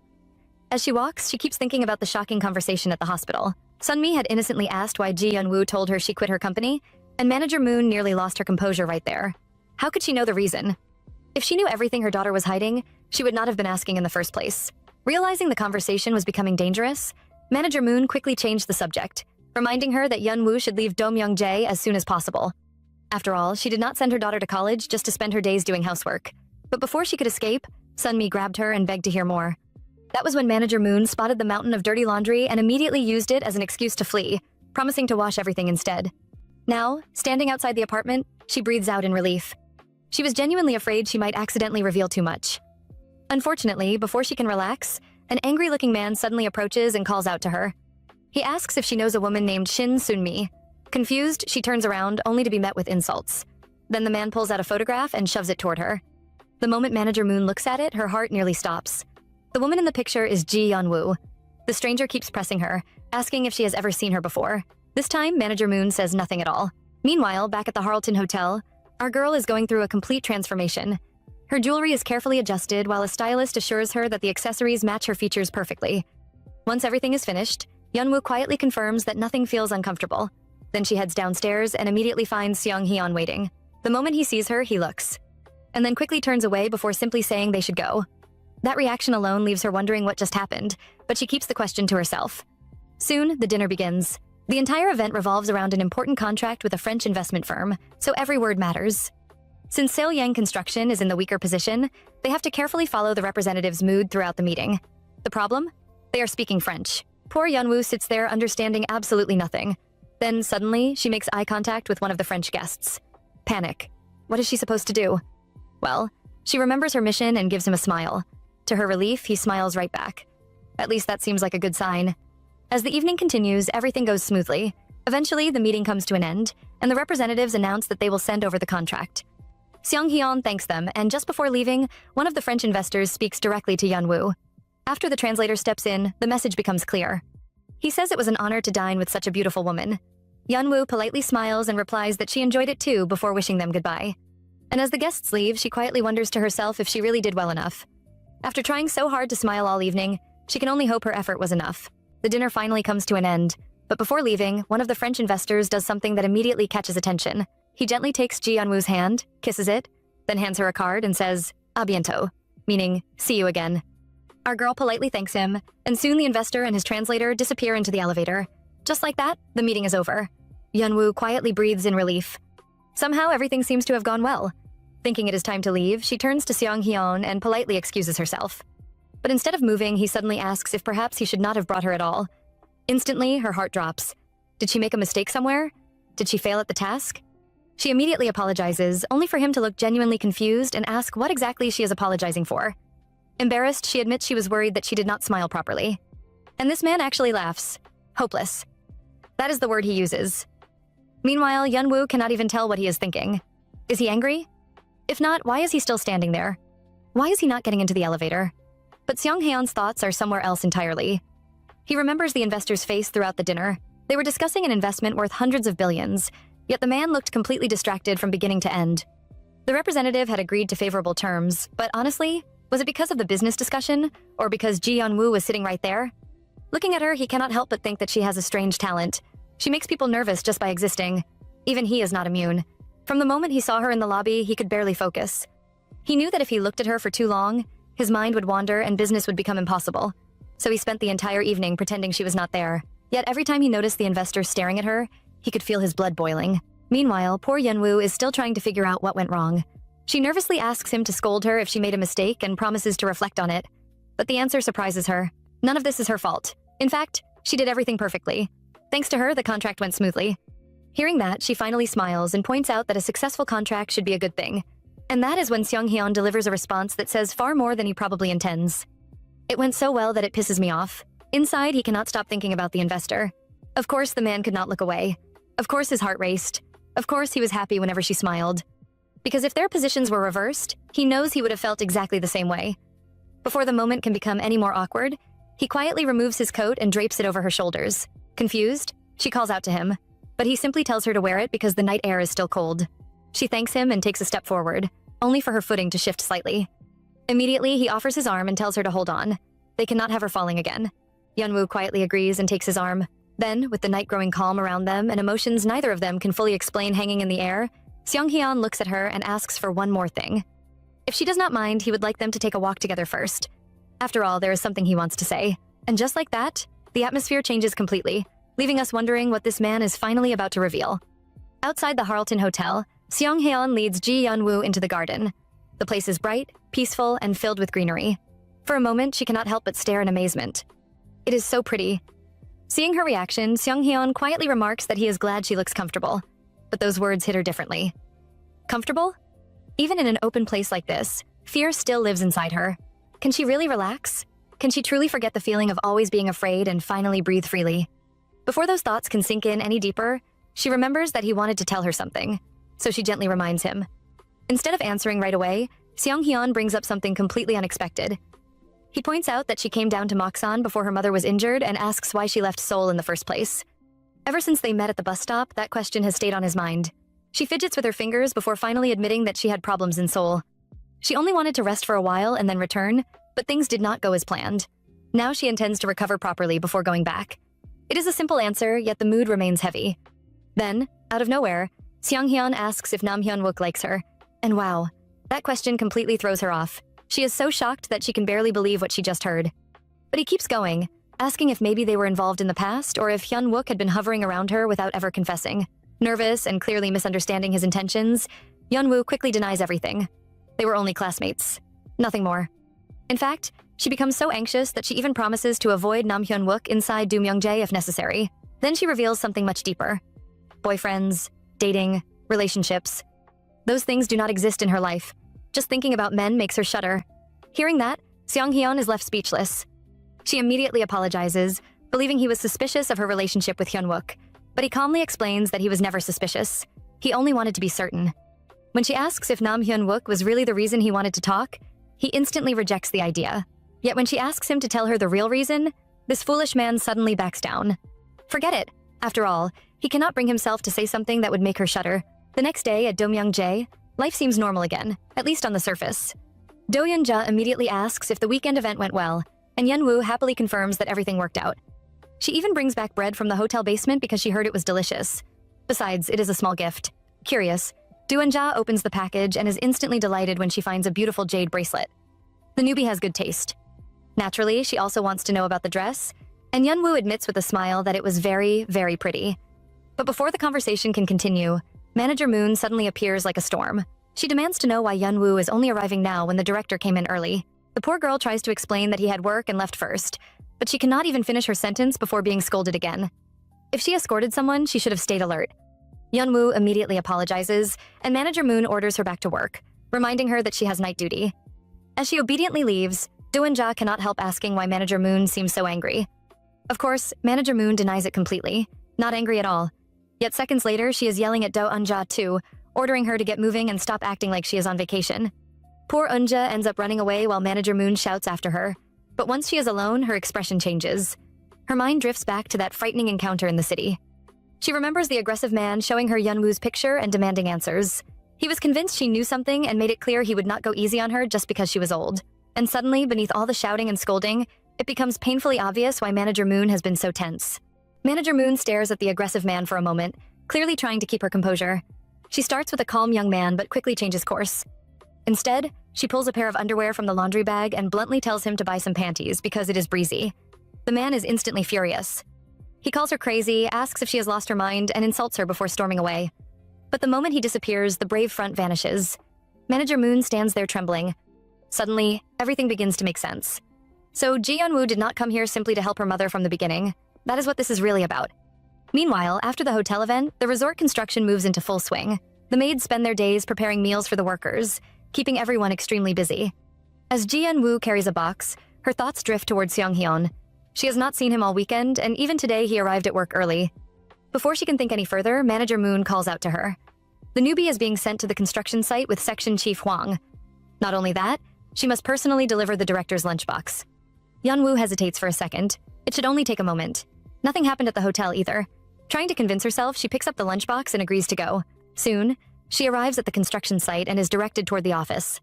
Inside, the secretary initially has no idea who she is, but once he learns she came from Do Myung-jae with the director's meal, he quickly lets her in. He even mentions that Seong-hyun has a meeting soon and may not get much time to eat. After a knock, permission is given to enter. The moment Seong-hyun sees her, he warmly asks if she has been well. Yeonwoo answers that she has, thanks to him, and this man immediately seizes the opportunity to tease her. Does that mean she has been well because she has not seen him? Poor Yeonwoo instantly tries to deny it, only for him to reveal it was a joke. Still, the mood becomes awkward, and she quickly announces that she should return to her duties. Watching her, Seong-hyun quietly remarks that it is hard to even say it is nice to see her, because he worries about making her shudder. Yeonwoo simply bows and politely tells him to enjoy his meal. Everything seems normal. Until suddenly, the secretary enters and announces that a guest has arrived. Seong-hyun calmly tells him to send the visitor in. At that moment, Yeonwoo is already planning her escape. The director has an important meeting today, so she should leave quickly. However, before she can get out, the guest steps into the office and greets Executive Director Seong-hyun. The second she hears that voice, her entire body freezes. Her heart drops. Slowly, she turns around, and there he is, Cha Yun-sok, the very person she never wanted to see. To her shock, he recognizes her immediately and casually says, "Wow, Yeonwoo, you were here." And just like that, the fear she thought she had escaped comes crashing right back into her life. The moment Ji Yeonwoo sees Cha Yun-sok, she freezes. Not a single word comes out of her mouth. Meanwhile, Seong-hyun quietly watches everything unfold.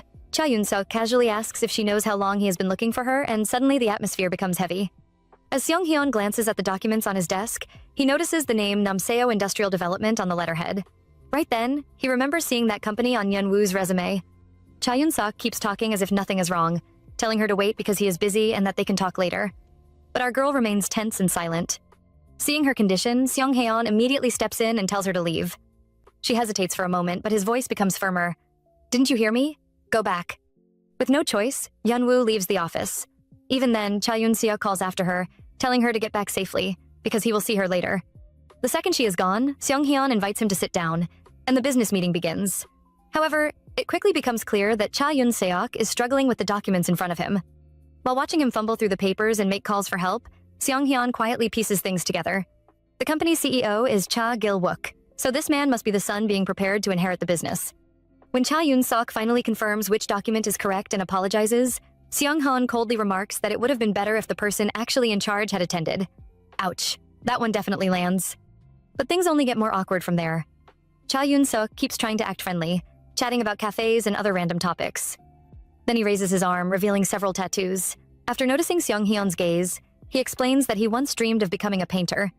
Without missing a beat, Seong-hyun cuts him off and calmly replies that it seems his dream was not to be a painter but the canvas. Wow, this man is absolutely ruthless.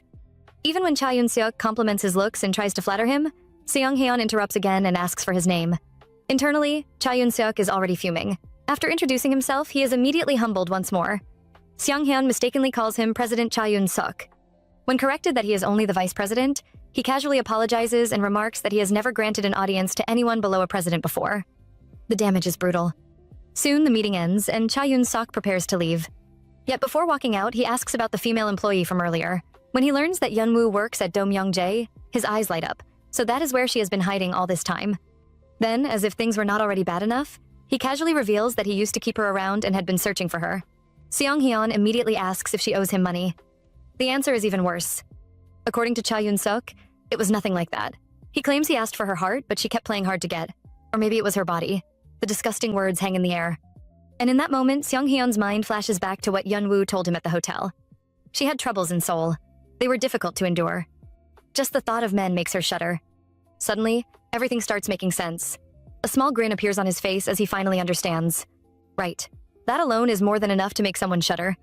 And just like that, the mystery surrounding Yeonwoo's fear becomes much clearer, while Cha Yun-suk unknowingly reveals exactly what kind of man he really is. Cha Yun-suk quickly notices the strange look on Seong-hyun's face and immediately tries to laugh it off. According to him, it was all just a joke. He claims he simply cannot stand serious atmospheres. Whether anyone believes that is another story entirely. Seong-hyun does not argue. Instead, he calmly walks toward the door and invites him to have a meal together at Do-myung-jae sometime soon. Cha Yun-suk gladly accepts, joking that he will be waiting with his neck on the line. Seong-hyun replies that his secretary will send the schedule and that they will meet then. The conversation ends, but the tension definitely does not. Meanwhile, back at Do-myung-jae, Ji Yeonwoo walks along the path with a troubled expression. No matter how hard she tries, she cannot stop thinking about what happened earlier. Cha Yun-seok's voice keeps echoing in her head. Wow, you were here. Wait for me, okay? Then another memory follows. You can't escape. The words keep replaying over and over, making her heart grow heavier with every step. The fear she tried so hard to leave behind suddenly feels very close again. Later, while she is with Manager Moon, something unexpected happens. Manager Moon reveals that she actually wanted to talk to Yeonwoo about something.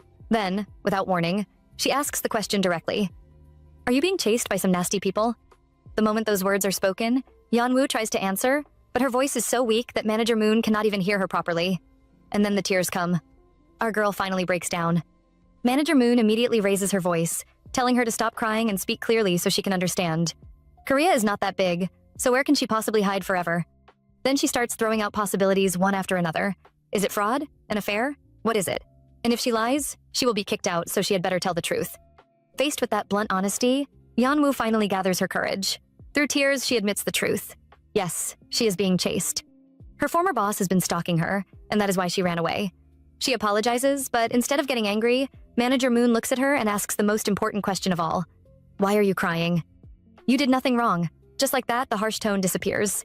She tells Yeonwoo to explain everything from beginning to end without leaving out a single detail. Then she pats her on the back and gives her the reassurance she desperately needs. As long as she is at Do-myung-jae, this is not just her problem anymore. It is Do-myung-jae's problem too. And for the first time in a long while, someone is standing firmly on her side. Even Manager Moon's small smile carries a powerful message. No matter how scary things get, Yeonwoo is no longer facing them alone. Cha Yun-suk quietly sits in his dark office, putting out his cigarette while his sleazy henchman cannot stop bragging. This foolish man proudly talks about how he knew Ji Yeonwoo would run back to her hometown sooner or later. He even boasts that he was already planning to investigate Do-myung-jae because Yeonwoo's mother works there.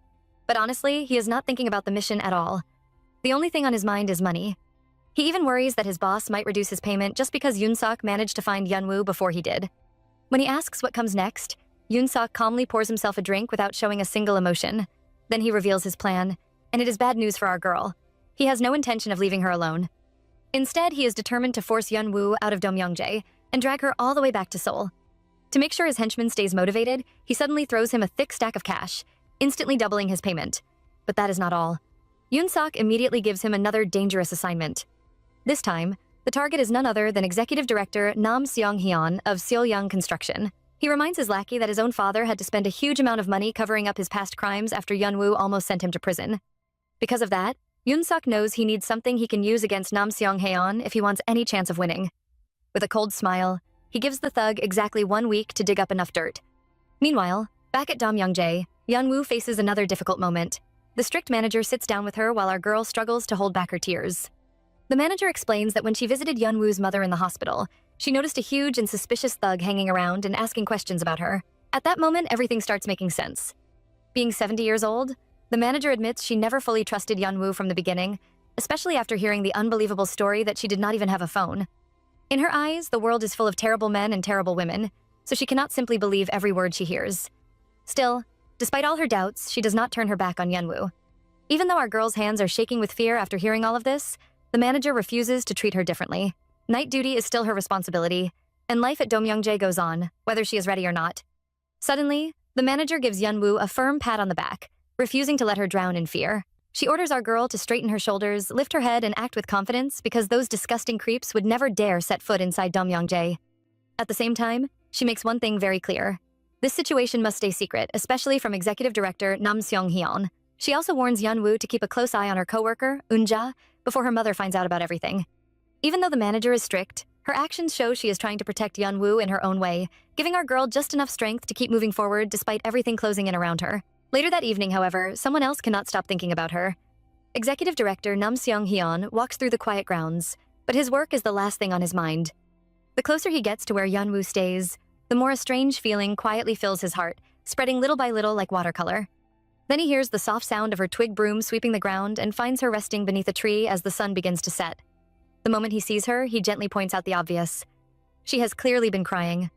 Embarrassed, Yeonwoo asks him to pretend he never noticed because employees deserve their privacy. But Seong-hyun steps closer instead, quietly telling her she looks half dead, as if she would collapse from the lightest touch.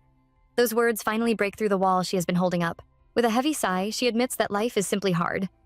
No matter how much effort she puts in, it feels like she has lived her whole life the wrong way and brought every bit of this pain upon herself. Hearing her blame herself like that hits Seong-hyun harder than anything else. Looking straight into her eyes, he promises with complete confidence that she is living well, that she will live better than anyone else, and that he himself will become the undeniable proof of those words. Even though Yeonwoo believes he knows nothing about the dangerous stalker chasing her and never expected him to protect her, his unwavering promise instantly calms the storm inside her heart. She quietly nods, and in that small moment, everything changes. Seong-hyun softly thanks her for turning his hesitation into firm resolve. Then, without wasting another second, he pulls out his phone and calls Manager Yeom. The warmth completely disappears from his face, replaced by a cold and deadly look as he orders a full investigation into Namseol Industrial Development, with one specific target at the center of it all. Cha Yun-sok. Things are finally starting to move, and this time our boy is done standing on the sidelines. That night, Executive Director Nam Seong-hyun cannot sleep at all. The heat is unbearable, but that is not what keeps him awake. The only thing filling his mind is Yeonwoo's tear-stained face. He keeps wondering if she managed to sleep peacefully or if she cried herself to sleep once again. By early morning, he catches our girl quietly sneaking around. Without making a sound, he rolls up his sleeves and steps into the room. The moment he speaks, she jumps in shock. He casually asks if she was on night duty and whether she got any sleep. Still startled, she blurts out a question, asking how long he has been standing there before quickly greeting him. Then his eyes land on something interesting. A handwritten letter she is desperately trying to hide. Panic instantly takes over as she pulls it back, but there is no chance she can beat him. He simply reaches up high and effortlessly snatches it away. Poor Yeonwoo immediately starts jumping and waving her arms, begging him to give it back before he reads it. But our boy only smiles and teasingly tells her to stop trying before she falls over. As he opens the letter, his heart begins to race. Written by Ji Yeonwoo herself and addressed to Executive Director Nam Seong-hyun, every word comes straight from her heart. She thanks him deeply, admitting that coming to Domyeongjae is the first time in her life she has ever wanted to truly cheer someone on. She confesses that she has always been clumsy, yet he never treated her harshly. Instead, he always cared for her with kindness and supported her without making her feel small. Because he treasured her so sincerely, she promises to become a good employee who will also cherish and support him. By the time he finishes reading, his face softens with warmth. He admits he never expected to be so touched this early in the morning. Yeonwoo's face turns bright red as she gently pushes against his chest, begging him to stop teasing her. Only then does she realize she is standing right inside his arms, and her heart pounds so hard she can barely get her words out. She hurriedly explains that giving only a letter feels shameless because she could not prepare a proper gift that he would actually like. After thanking him once again, she decides her mission is complete and starts to leave. But before she can take another step, Seong-hyun quietly calls her name. Looking at her with gentle eyes, he hides the truth inside his heart.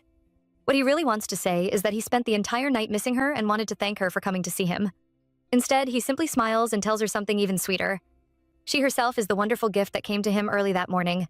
Later, Executive Director Nam Seong-hyun meets Lawyer Shin at the Seolam Resort construction site to discuss something much bigger than a simple business deal. The lawyer carefully asks if he truly plans to terminate the contract because of the private conflict between Vice President Cha Yun-sok and Ji Yeonwoo. As Seong-hyun looks through the documents, he uncovers a shocking truth. Yeonwoo was never Yun-sok's first victim. 5 years earlier, the exact same thing had already happened to another woman.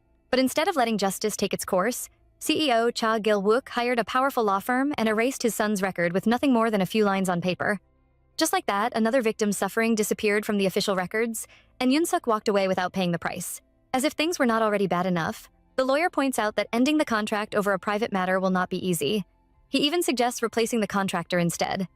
The moment those words leave his mouth, Seong-hyun quietly sets his glass down with a sharp clink that instantly changes the atmosphere. Then he calmly asks a chilling question. What is the maximum punishment for stalking? The lawyer explains that under the current law, prison is unlikely, and the most Yoon-seok may receive is a fine. Hearing that, Seong-hyun's expression turns ice cold. He scoffs at the idea, asking what good a small fine is unless it tears the very pillars out of their house. The deadly look in his eyes says everything, leaving even the lawyer too shaken to argue. Meanwhile, the mood could not be more different at a busy restaurant where a group of classmates gathers for a meal. The staff keeps bringing out dish after dish while the friends joke around with Hyun-wook, playfully calling him young master. Before long, someone asks the question everyone is thinking. Is Hyun-wook coming? Since she works nearby, surely she can stop by. Hyun-wook can only shrug, admitting he does not think she will make it. Disappointment spreads through the room. But only for a moment. Suddenly, the door slides open. Ji Hyun-woo walks inside and the entire room goes silent. Every single person freezes as if time itself has stopped. Our girl looks absolutely stunning and her presence completely changes the atmosphere. One of her classmates can only stare with his heart pounding so hard that he honestly starts wondering if he has had too much to drink. Just like that, all eyes are on Hyun-woo. Meanwhile, Executive Director Nam Seong-hyun sits down with Manager Moon in a quiet room. The first thing she notices is how exhausted he looks, and he calmly admits that he spent the entire night researching something. Before long, the conversation turns to Ji Hyun-woo. Manager Moon explains that she sent the new employee off to her high school reunion, even though our girl tried her best to avoid going.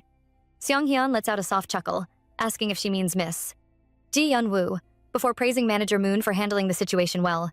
Seeing the perfect opportunity, she finally brings up the issue that has been weighing on her mind. She asks if Seong-hyun knows any lawyers because she needs legal advice about a problem involving one of their employees. The moment he calmly asks if she is talking about Ji Hyun-woo and the vice president of Namseol Industrial Development, Manager Moon is completely stunned. She never expected him to already know. Worried, she explains that frightening thugs have been wandering around with pictures of Hyun-woo, searching for her wherever they can, and it has left her deeply concerned. Thankfully, Seong-hyun quietly reassures her that he already met with a lawyer earlier that very day. It is clear he has already started making his move. Meanwhile, the atmosphere at the reunion could not be more different. Hyun-woo's old classmates laugh, drink, and happily bring up memories from high school. Before long, someone reminds everyone that she used to be the cheer captain who danced right at the front. Poor Hyun-woo instantly blushes, covering her face and begging them to stop embarrassing her. Deep inside, though, her heart feels heavy. The bright and cheerful girl everyone remembers no longer feels like the person she is today. So much has changed that she can barely recognize that version of herself anymore. But then the mood suddenly lightens when a limited edition drink is brought out. To everyone's surprise, our girl confidently asks for a glass too. The unexpected request catches the whole group off guard, and laughter quickly fills the room as they enjoy seeing this bold little side of Hyun-woo. Later that night, our girl finally makes her way back, completely drunk. She stumbles from side to side, giggling to herself as she struggles to stay on her feet. Then, out of nowhere, Executive Director Nam Seong-hyun appears right in front of her. The timing could not be more perfect. With a playful smile, he points out how funny the situation is. He is just heading out while she is already stumbling back to sleep. Hyun-woo smiles so innocently and mumbles about how sleepy she is that his heart instantly melts. At the same time, he cannot help feeling a little troubled because she only smiles this freely after drinking. Still, he gently stays by her side and offers to walk her back. Before long, the two of them sit together on a quiet wooden bench. Feeling relaxed, Hyun-woo thanks him and opens up about what happened at the reunion. Meeting her old classmates made her think about the past. They all remembered her as someone who smiled all the time, and hearing those memories made her wish she could become that bright and hopeful person again. Then she looks at Seong-hyun with honest eyes and admits that the words he gave her yesterday filled her with the courage to keep living well. Listening quietly, Seong-hyun looks at her with nothing but warmth. He gently encourages her to listen to her own heart, because only she can carve out the path of her own life. More importantly, he reminds her that she is already trying her best and doing better than she believes. But then the conversation takes a completely unexpected turn. Looking deeply into her eyes, he quietly asks her not to hide behind her work whenever life becomes too painful. Instead, he wants her to lean on him. He promises that if she ever loses her way, he will be the one to pull her back into the world. Then comes the truth he has been holding inside all this time. He admits that he has actually been waiting for her the entire night, hoping that a drunk Hyun-woo might be just a little braver than usual. Finally deciding not to hide his feelings anymore, he smiles gently and confesses everything. He likes her, and with those simple but heartfelt words, he asks the question that changes everything. Should they try dating? Under the quiet night sky, Executive Director Nam Seong-heon finally gathers the courage to reveal what has been buried deep inside his heart. Looking straight at Yeonwoo with complete honesty, he admits that he wants to become the kind of man who makes her heart race with excitement instead of making it shake with fear. More than anything, he wants to be someone she can smile at without feeling frightened. At the same time, he makes one thing very clear. He has no intention of rushing toward her or forcing his feelings on her. He is willing to wait for as long as she needs. The words come from the deepest part of his heart, but poor Yeonwoo cannot even begin to process them. Her mind goes completely blank as she stares at him in total disbelief. It feels so unreal that she cannot tell whether she is dreaming or actually standing in front of him. Seeing the shock written all over her face, Seong-hyun's expression becomes much softer. Instead of asking for an answer or putting more pressure on her, he gently pats her on the head as if trying to calm a frightened child. He quietly tells her not to be afraid and suggests she go inside and get some sleep before turning around and leaving without another word. Slowly, his footsteps fade into the silence of the night, leaving Yeonwoo standing there all by herself. Even after he is gone, she cannot move an inch. She grabs her own wrists with trembling hands, trying desperately to understand everything that has just happened. The confession keeps replaying over and over inside her head, yet no matter how hard she thinks about it, nothing makes sense. How does someone like Executive Director Nam Seong-hyun suddenly confess to her? Why would he promise to wait for someone who is still terrified of men? The more she tries to find an answer, the more confused she becomes. Honestly, our girl looks like someone whose entire world has just been turned upside down, and there is simply no way she can make sense of it before the night comes to an end. The next morning arrives, and even though it is supposed to be Yeonwoo's day off, she still heads to the resort restaurant ready to work as if nothing happened. The older staff members immediately notice her and cannot resist teasing her a little. After hearing how much she drank the previous night, they jokingly ask whether she is simply too stubborn to stay home or whether she works so hard that even a day off cannot stop her. Yeonwoo only smiles awkwardly and brushes the playful comments aside, trying not to think about the confession still filling her mind. Just then, one of the older women calls her over with a small favor. She asks Yeonwoo to read a text message that came from her granddaughter. Curious, our girl innocently wonders why she does not simply read it herself and send a reply. That simple question suddenly uncovers a heartbreaking piece of the woman's past. Quietly, she explains that she never learned how to read or write because, when she was young, her family cared only about her brother. While he was allowed to attend school, she was forced to work instead, losing the chance to receive even the most basic education. Hearing those painful words immediately breaks Yeonwoo's heart. Without thinking twice, she gently offers to teach the older woman Korean so she can read her granddaughter's messages and write replies with her own hands. The woman freezes in complete surprise. She clearly never expected anyone to make such a kind offer. Feeling both embarrassed and deeply touched, she hurriedly thanks Yeonwoo again and again, while nervously asking her not to let the manager find out before quickly returning to work. Meanwhile, although Yeonwoo continues working as usual, her thoughts refuse to stay in one place. Deep inside, another question keeps bothering her. Maybe, if she stays quiet and acts as though nothing ever happened, perhaps the director's heartfelt confession will slowly disappear from her life. She desperately wants to believe she can simply ignore it, but her heart refuses to cooperate. Meanwhile, at the construction site, Executive Director Nam Seong-hyun is having a much harder time than anyone realizes. Even while giving instructions to the workers, his attention keeps slipping away because his thoughts are completely occupied by Yeonwoo. The confession from the previous night refuses to leave his mind. Instead of feeling relieved after finally expressing his feelings, he begins blaming himself over and over. The more he thinks about it, the more he worries that he confessed far too suddenly to a woman who already carries deep fear toward men. Every possibility running through his head only makes him feel worse. With a quiet sigh, he cannot help wondering whether he has just started the saddest one-sided love of his entire life. It is a painful thought, but he has no choice except to accept whatever happens next. Still, no matter how heavy his heart becomes, work does not stop. Before he can sink any deeper into his worries, Lawyer Shin arrives with an important update, and the atmosphere changes immediately. The investigation into Namseol Industrial Development has uncovered something far more dangerous than anyone expected. Suspicious money laundering structures connected to CEO Cha Gil-wook's relatives have finally come to light. Unlike the earlier stalking case, this is no small crime. These financial crimes carry severe legal punishment under economic law, making the situation much more serious than before. The moment Seong-hyun hears the report, every trace of hesitation disappears from his face. His personal worries are instantly pushed aside as his attention shifts completely toward bringing the corrupt company down. Without wasting any time, he orders Lawyer Shin to continue digging deeper.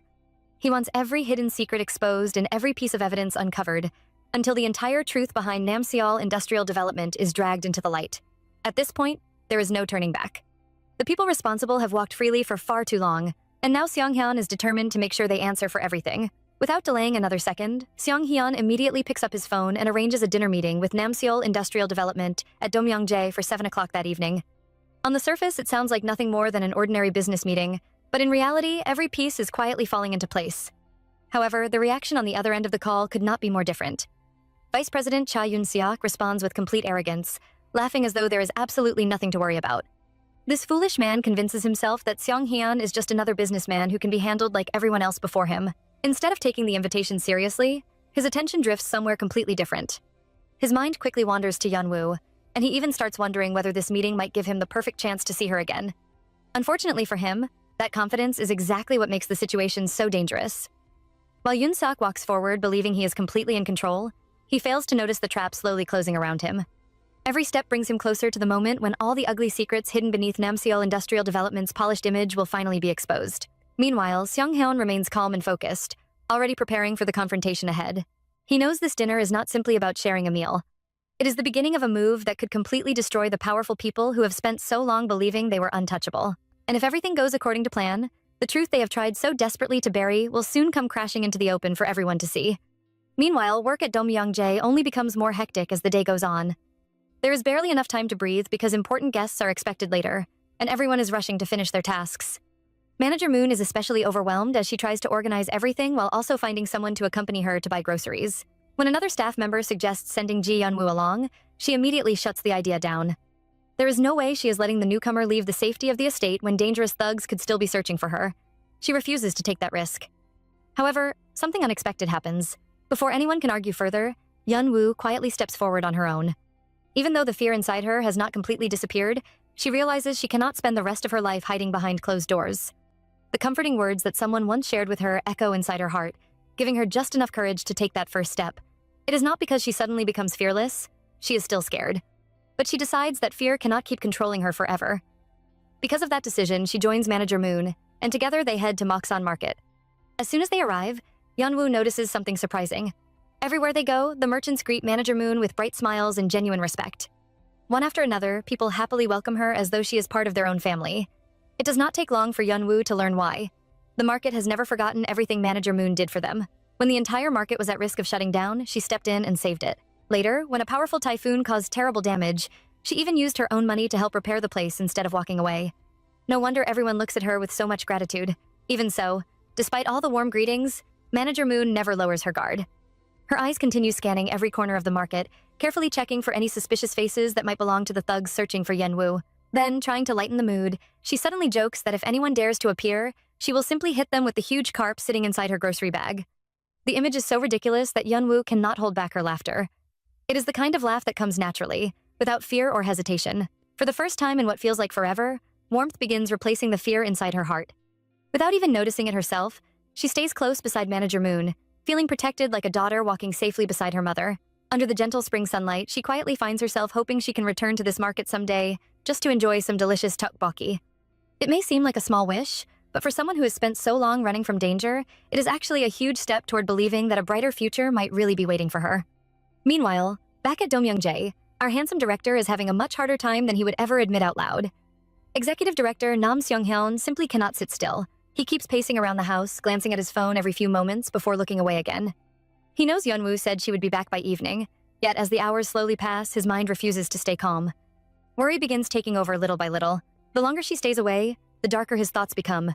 He cannot stop imagining that something terrible might have happened to her. He tries convincing himself that everything is fine, but his heart refuses to listen. Then, the moment Yeonwoo finally returns, dragging a heavy trash bag behind her, every bit of that worry explodes at once. Without thinking twice, Seong-hyun immediately rushes over to help her. Startled by his sudden reaction, Yeonwoo quickly tries to stop him. She worries that if the bag tears open, Manager Moon will definitely scold her. Thankfully, Seong-hyun only smiles and calmly reassures her. If the bag breaks, they can simply throw it away before anyone even notices.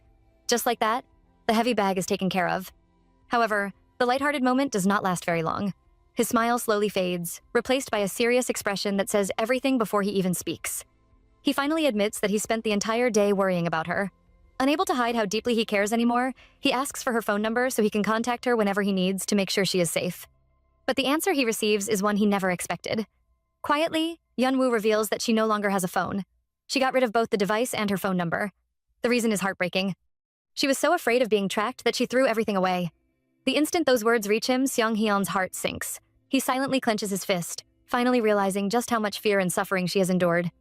At that moment, the full weight of her painful past becomes impossible to ignore, and all he can think about is how cruelly she must have been tormented before arriving at Domyeongjae. Before either of them has time to dwell on those painful feelings, the atmosphere changes completely. Seong-hyun suddenly reveals something that instantly fills the air with tension. The important guests arriving today are representatives from Namseol Industrial Development, people both he and Yeon-woo know all too well. The shocking news barely has a chance to settle before Manager Moon hurries over with another urgent update. The guests have already arrived. There is no more time to prepare or think. Realizing how dangerous the situation could become, Seong-hyun immediately tells Yeon-woo to go inside, where she will be safer. Protecting her becomes his priority. Meanwhile, outside in the courtyard, the visitors calmly make their way into Domyeongjae. As they walk through the estate, they cannot hide their admiration for its beautiful architecture, taking in every detail with quiet appreciation. Anyone looking from the outside would think this is nothing more than an ordinary business visit, a peaceful meeting between respectable people. Moments later, Seong-hyun steps forward to greet them without showing even the slightest sign of panic.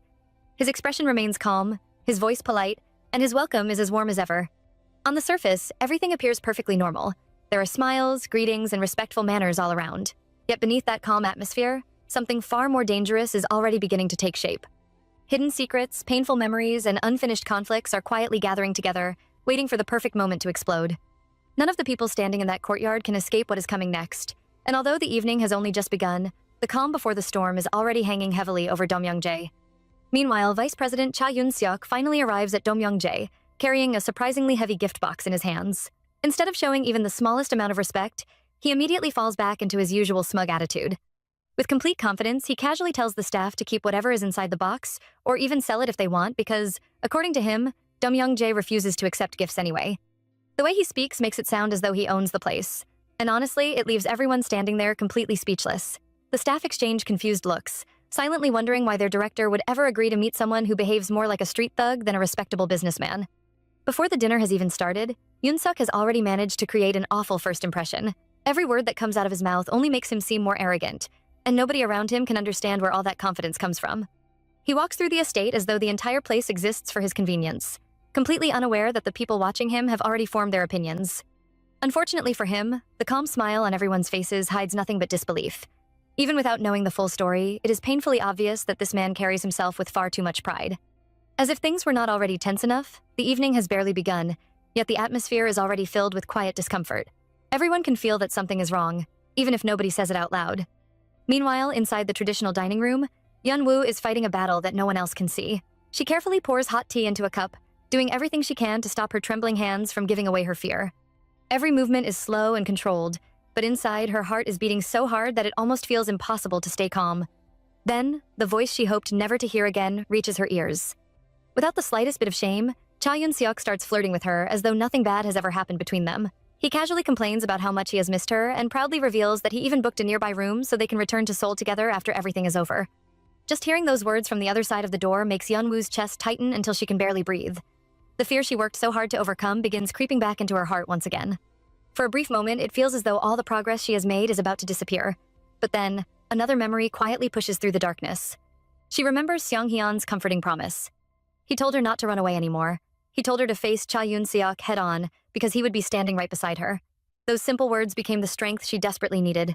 Holding tightly to that promise, she slowly steadies her breathing, lifts the heavy food tray with both hands, and gathers every bit of courage she has. Step by step, she walks through the door to face the very man who caused her so much pain. It is not because she is no longer afraid, she is terrified. But this time, she refuses to let fear decide her future. The moment Yeon-woo enters the room, Cha Yoon-suk immediately jumps to his feet. He eagerly greets Executive Director Nam Seong-hyun with such exaggerated excitement that he looks completely out of place. Before anyone else has the chance to speak, this foolish man starts complaining about how difficult work has been ever since Yeon-woo left. As if that shameless behavior is not enough, he boldly asks her to pour him a drink as though she is still someone he can order around. Unfortunately for him, our director has absolutely no intention of allowing that to happen. Without wasting a single word arguing with him, Seong-hyun calmly walks straight over and takes his place beside Yeon-woo. Then, without any hesitation, he gently takes the bottle from her hands and pours the drink himself. It is such a simple action, yet the message behind it could not be clearer. Yeon-woo is no longer someone Cha Yoon-suk can treat however he wants. Right after pouring the drink, Seong-hyun firmly tells her to leave the room. At the same time, he gives a clear order that, from this moment forward, only Manager Moon will be serving the guests. Just like that, Yeon-woo is quietly removed from the uncomfortable situation before Yoon-seok can trouble her any further. It is a small act of protection, but one that speaks louder than any long speech ever could. Without making a scene, Seong-hyun once again proves that he intends to keep the promise he made to stand by her side. The instant the door closes behind Yeonwoo, the mood inside the room changes completely. Every bit of polite conversation disappears, replaced by a heavy silence that almost feels impossible to ignore. Sitting calmly across from Cha Yoon-suk, Seong-hyun suddenly asks a simple question. What does he think of Miss Ji Yeon-woo? Completely unaware that he has already walked straight into a trap, Yoon-seok lets out a confident laugh. With a smug smile on his face, he proudly talks about Yeon-woo's unique charm before making an arrogant claim that women naturally enjoy bowing to powerful men. As he casually sips his drink, believing his words make perfect sense, Seong-hyun calmly begins tearing apart every part of that twisted way of thinking. Without raising his voice, he points out that Cha Yoon-suk's obsession with power is exactly what makes him so pathetic. The very thing he is most proud of is also the biggest weakness that will destroy him. Because of that, bringing his entire life crashing down will be effortless. Those words hit far harder than Yoon-suk ever expected. In an instant, the smug smile disappears from his face, replaced by pure shock. For the first time that evening, the confidence he walked in with begins to crack. Then Seong-hyun slowly leans forward and delivers one final warning that sends a chill through the room. Starting from this very moment, he intends to strip Cha Yoon-suk of his dignity and his rights piece by piece until the arrogant man who once looked down on everyone else is left with nothing except fear. And just like that, the real confrontation finally begins. The tension inside Domyoung-jae is so thick it feels impossible to breathe. Outside, the staff busily pack away the mountain of expensive gifts that Cha Yoon-suk brought, quietly whispering about how rude and dirty-minded he is. One of the senior staff members is so fed up with him that she cannot hold back anymore. She angrily curses him out, wishing she could throw him into a giant vat of soy sauce or smack him with a dried pollock head. Honestly, nobody is sad to see him getting treated this way. Meanwhile, inside the private room, the atmosphere is even colder. Our dark and fearless director stares straight at Cha Yoon-suk and delivers a warning that sends chills through the room. Calmly but firmly, he declares that he is about to strip away Cha Yoon-suk's dignity and rights so completely that the man will be left trembling in fear. At first, Cha Yoon-suk forces out an awkward laugh, pretending he has simply had too much to drink to understand what is happening. But the director shuts that excuse down immediately. He exposes Yoon-suk for exactly who he is, a man who enjoys abusing his power and crushing people who are already struggling just to survive. The confidence on Yoon-suk's face begins to crack. Then things get even worse. The director reveals that he has already investigated Namseol Industrial Development and uncovered its filthy secrets. One after another, he exposes the illegal stock gifts, the shady real estate schemes, and even the cryptocurrency market manipulation involving Cha Yoon-suk and his father. Before Yoon-suk can even respond, his phone suddenly rings. On the other end is his furious father, screaming that SY Construction has canceled their contract and filed a massive lawsuit after someone exposed their cryptocurrency schemes. He orders his son to return immediately or consider himself dead. The color drains from Yoon-seok's face as pure shock takes over. Watching him fall apart without raising his voice, the director calmly reveals one final card. Domyoung-jae is fully equipped with private recording devices, and every bit of the damage Cha Yoon-suk caused to Ji Yeon-woo will be exposed to the public. In a matter of minutes, the arrogant man who walked in believing he controlled everything suddenly finds himself trapped with nowhere left to run. Completely backed into a corner, Cha Yoon-suk finally loses what little control he has left. This foolish man storms into the restroom and smashes the sinks in pure rage as he watches his entire life fall apart. Desperate to turn things around, he quickly calls his thug henchman Hong-sok, ordering him to bring the rest of the gang and force their way into Domyoung-jae. But instead of help, the worst possible news comes back. His crew has already been followed and trapped. Every move they planned was predicted in advance. In that moment, panic takes over. Cha Yoon-suk realizes the director has been several steps ahead the whole time, leaving him with only one desperate option. Grab Yeon-woo by force before everything slips away. Meanwhile, Yeon-woo quietly walks through the grounds on her way to clean Yoon-sondang. She knows Cha Yoon-suk is somewhere nearby, yet something inside her has changed. The fear that once controlled her is no longer as strong because she keeps remembering the director's promise that he would stay right beside her. With that thought giving her strength, she even stops to help another worker by carrying a tray. But before she can take another step, Cha Yoon-suk suddenly rushes up from behind, grabs her wrist tightly, and tries to drag her toward his car while blaming her for ruining his life. This time, however, our girl refuses to break. Holding on to the courage she has finally found, she looks him straight in the eyes, slaps his hand away, and boldly orders him to get the hell out of Domyoung-jae. Yeah, that's our girl. Instead of running away, she finally stands her ground against the man who has terrified her for so long. Outside the main hall, one of the staff members mentions that the leak repair is taking longer than expected, and casually asks Manager Moon if Yeon-woo has already delivered the dried pollock. The moment she hears that, her expression changes. A terrible feeling hits her, and she immediately runs outside, fearing that despicable trash Cha Yoon-suk has done something to our girl. Meanwhile, her worst fear is already coming true. Cha Yoon-suk is gripping Yeon-woo tightly by the wrist, refusing to let her go. He keeps insisting that she should come with him, even claiming that he is asking nicely. But this time, Yeon-woo refuses to be intimidated. Looking him straight in the eyes, she tells him exactly what he is. Completely pathetic. She admits that she used to be terrified of him, but not anymore. Now she sees the truth. He is nothing more than a pathetic man who has never been loved. Someone who only knows how to threaten people because he cannot accept being rejected. Those words hit him like a knife. Furious, he raises his voice, squeezes her wrist even harder, and screams at her to shut up and obey him. Just then, Manager Moon comes charging in with a dried pollock in her hand, shouting at Cha Yun-suk to let go of Yeon-woo immediately. Instead of backing down, this foolish man snarls that he has completely lost his mind and will not go easy on an elder either. But Manager Moon refuses to move an inch. Standing firmly between him and Yeon-woo, she boldly declares that laying a hand on Yeon-woo is the same as provoking everyone in Domyangjae. Then, in a shocking moment, Cha Yun-suk violently shoves her, sending the elderly woman crashing to the ground. Before he can even enjoy what he has done, the entire atmosphere suddenly changes. A heavy, terrifying pressure fills the air as Executive Director Nam Seong-hyun walks up from behind and grabs Cha Yun-suk's arm with an iron grip. The moment he sees Manager Moon lying on the ground, he stays calm and immediately instructs the staff to take both Manager Moon and Yeon-woo away to safety. Just like that, the real confrontation is about to begin. The moment Cha Yun-suk opens his mouth to yell after Yeon-woo, our boy has heard enough. Without a second of hesitation, Director Nam Seong-hyun drives a heavy punch straight into his face. The impact is absolutely brutal, sending Cha Yun-suk crashing to his knees as he clutches his face in pure agony. Even then, this foolish man still tries to act tough. Barely able to breathe, he threatens that a chaebol using violence against a subcontractor will be ruined once he leaks everything to the media. But the director does not flinch for even a second. Calmly wiping his hands, he tells him to go ahead if he is so confident, reminding him exactly who the media chooses to listen to. Completely broken, Cha Yun-suk desperately asks why he is being destroyed like this. At that point, Seong-hyun quietly reminds him of Manager Moon's words. The moment he touched Yeon-woo, he touched all of Domyangjae. Then comes the final blow. Destroying his family's financial crimes is not enough. He intends to erase Cha Yun-suk from society completely, telling him to keep struggling like the trash he is because, at this point, it is only entertaining to watch. Without another word, the director orders Section Chief Hwang to throw the guest out. The staff immediately grab Cha Yun-suk as he screams, kicks, and thrashes around like a madman, dragging him all the way to his car and warning that his arms will break if he keeps resisting. But just when it seems everything is over, Manager Moon steps forward with one last surprise. She throws a fistful of salt straight into his face and gives him a warning he will never forget. Yeon-woo is no longer alone like she was in Seoul, and if he ever dares to come looking for her again, he will die by her hands. As the car finally speeds away, Section Chief Hwang cannot help asking why the director handled such filthy work himself instead of leaving it to the staff. Quietly turning away, Seong-hyun realizes the truth in his own heart. Ji Yeon-woo has become his fever, his weakness, and the one person who makes him want to have everything about her. Then, as he walks back into the peaceful courtyard, he finds our girl waiting under the soft, warm lights. She gently tells him she has been waiting for him, and in that single moment, he accepts it completely. No matter how painful this fever becomes, he is willing to endure it all, because Ji Yeon-woo has already become the master of his life. Our girl Yeon-woo cannot stay calm for even a second. From the moment the director walks away, she keeps pacing back and forth across the yard with her heart pounding like crazy. No matter how many times the others call out for her to go back inside, she simply cannot do it. The worry is too much. The instant she finally sees Executive Director Nam Seong-hyun, she rushes straight to him. Gently holding her hands, he reassures her that everything has settled down and softly tells her to head inside and get some rest. But there is no way she can relax yet. She looks up at him with anxious eyes and asks if he is really okay.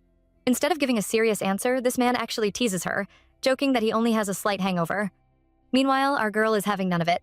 She steps closer and asks him to stay still before carefully checking every part of him for injuries. Honestly, she is so focused that it is impossible not to smile. Watching her examine him so seriously, Seong-hyun cannot resist teasing her again, asking if she wants to check anywhere else. The moment those words leave his mouth, all of her confidence disappears. She freezes on the spot, turns completely red, and suddenly becomes too shy to even look at him. However, the mood quickly turns serious again. Yeon-woo remembers Cha Yun-suk shouting her name earlier, and brings it up. That is when Seong-hyun quietly reveals everything. After learning about her painful past with Cha Yun-suk, he immediately ended the company contract. Even more than that, Cha Yun-suk will be isolated from society for the time being. Most people would finally feel relieved after hearing something like that, but not our girl. Her expression stays filled with worry as she warns him to be careful. She knows exactly what kind of man Cha Yun-suk is. He is unstable, already has a criminal record, and might even be connected to gangs. Even after everything that has happened, her biggest concern is not herself anymore. It is the man standing safely in front of her. Looking into her eyes and seeing how worried she is, Seong-hyun quietly realizes just how much she has been carrying all by herself. Softly, he tells her that she must have been so scared all this time, with no one to talk to and no one to ask for help. Those simple words hit our girl harder than anything else. Her heart aches with emotion as she tightly grips her clothes, finally realizing she is not alone anymore. Gathering every bit of courage she has, she admits that she is slowly finding the strength to heal. Then, with a gentle smile, she thanks him and asks him to take care of himself too. Chung-hyun smiles warmly and gently pats her head. It feels like the perfect moment to end the conversation. But suddenly, he stops her before she can walk away. And wow, this man drops the biggest bombshell yet. He honestly asks if they should start dating, or if he should simply accept an unrequited love instead. He knows adding his feelings to everything she is already going through might only make things harder for her, but waiting any longer makes him too anxious. So instead of hiding his heart, he lays it all on the table. Completely caught off guard, Yeonwoo freezes. Her words barely come out as she nervously apologizes, explaining that she is still deeply shaken by everything that has happened and is not ready to begin a healthy relationship. Honestly, this is where our boy proves exactly why he is different. Instead of feeling hurt or trying to pressure her, he gently pulls her close and places his hands on her shoulders. With a calm smile, he tells her there is absolutely nothing to apologize for. Right now, the only thing she needs to do is keep focusing on herself. As for him, he will wait.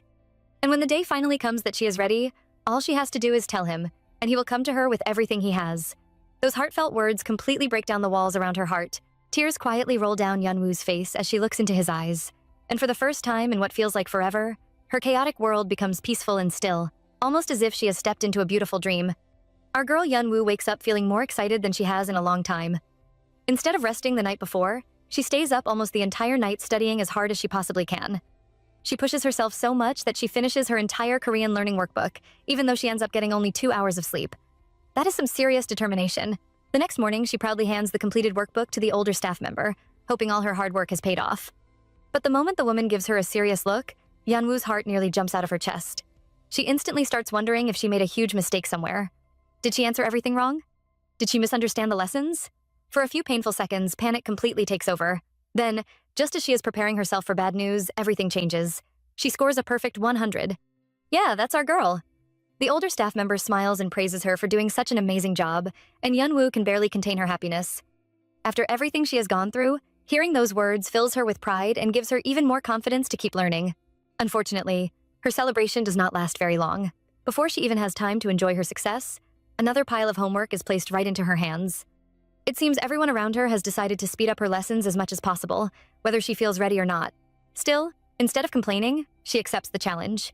Every new lesson is another step toward building the future she wants, and little by little she continues moving forward. Meanwhile, the peaceful morning soon changes as the household staff gathers together to see off Executive Director Nam Seong-hyun before he leaves. Choosing to skip breakfast, he quietly prepares to head out, while Yeonwoo carefully hides among the other staff members, hoping to avoid another embarrassing encounter. After everything that happened between them, she is still far too shy to face him directly. All she wants is for him to leave without noticing she is even there. She keeps her head down, convincing herself that if she stays quiet enough, everything will be fine. But then, just when she thinks she has succeeded, something unexpected happens. His footsteps suddenly stop right in front of her. The room instantly falls silent. Before anyone can understand what is happening, Seong-hyun slowly turns around and looks directly at Yeonwoo. Then, with the gentlest smile, he quietly wishes her farewell before calmly continuing on his way. It is such a simple moment, yet it leaves everyone completely stunned. The other staff members exchange confused looks, wondering who exactly the director was speaking to because they cannot make sense of what they just witnessed. Meanwhile, poor Yeonwoo is left standing there with another heart racing out of control. It feels as though every small interaction with Seong-hyun only makes things more confusing. His kindness keeps breaking through the walls she built around herself, and no matter how hard she tries to stay calm, her emotions refuse to listen. Later, Yeonwoo is left cleaning the floors, hoping that keeping herself busy will finally quiet her thoughts. Unfortunately, that plan fails almost immediately. No matter how much she focuses on her work, Seong-hyun's warm and gentle voice keeps replaying inside her head over and over again. Every word he spoke refuses to leave her alone. She desperately tries to come up with a reasonable explanation, telling herself that maybe his promise to win her heart only came from loneliness after moving to a new place. Maybe he simply wanted someone close to him. She keeps searching for excuses because accepting the truth feels far too overwhelming, but deep down she already knows the answer. Nothing about his confession felt fake. Every single word came straight from his heart, realizing that only leaves her even more flustered.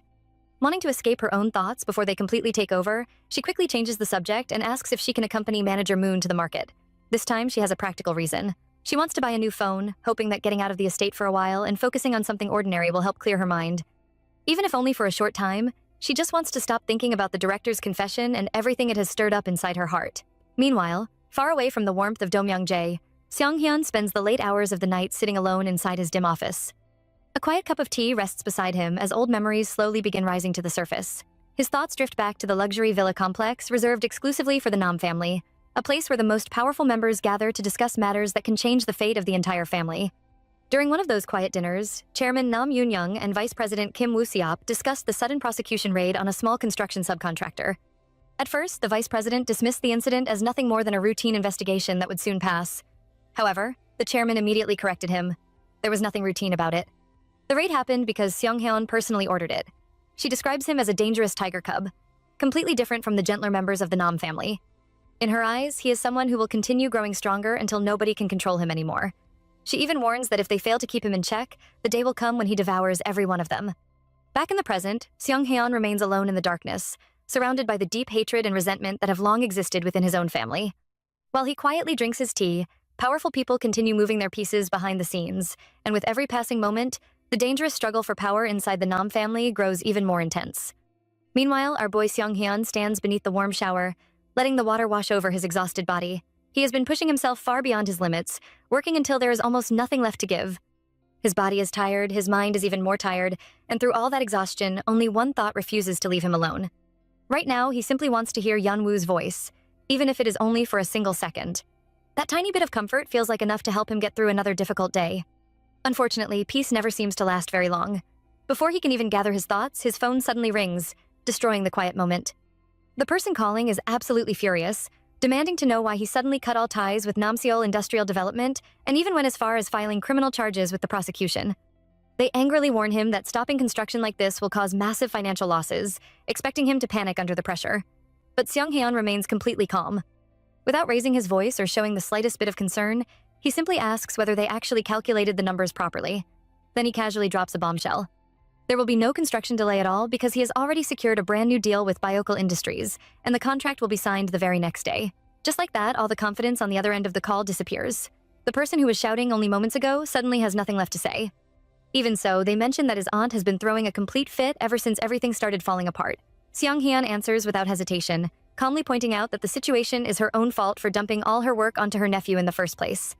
It is a cold but honest reply. Then, just when it seems the conversation is finally over, one unexpected question slips through the silence. Who is Ji Yeon-woo? The moment those words reach his ears, everything becomes quiet. The conversation ends, but the question remains, leaving Seong-hyun standing there alone with thoughts he cannot escape. Before long, his mind drifts into the past. After losing both of his parents when he was still very young, he was raised by his aunt, Yoon-young. She took him in, treated him like her own child, and always tried to guide him toward the right path.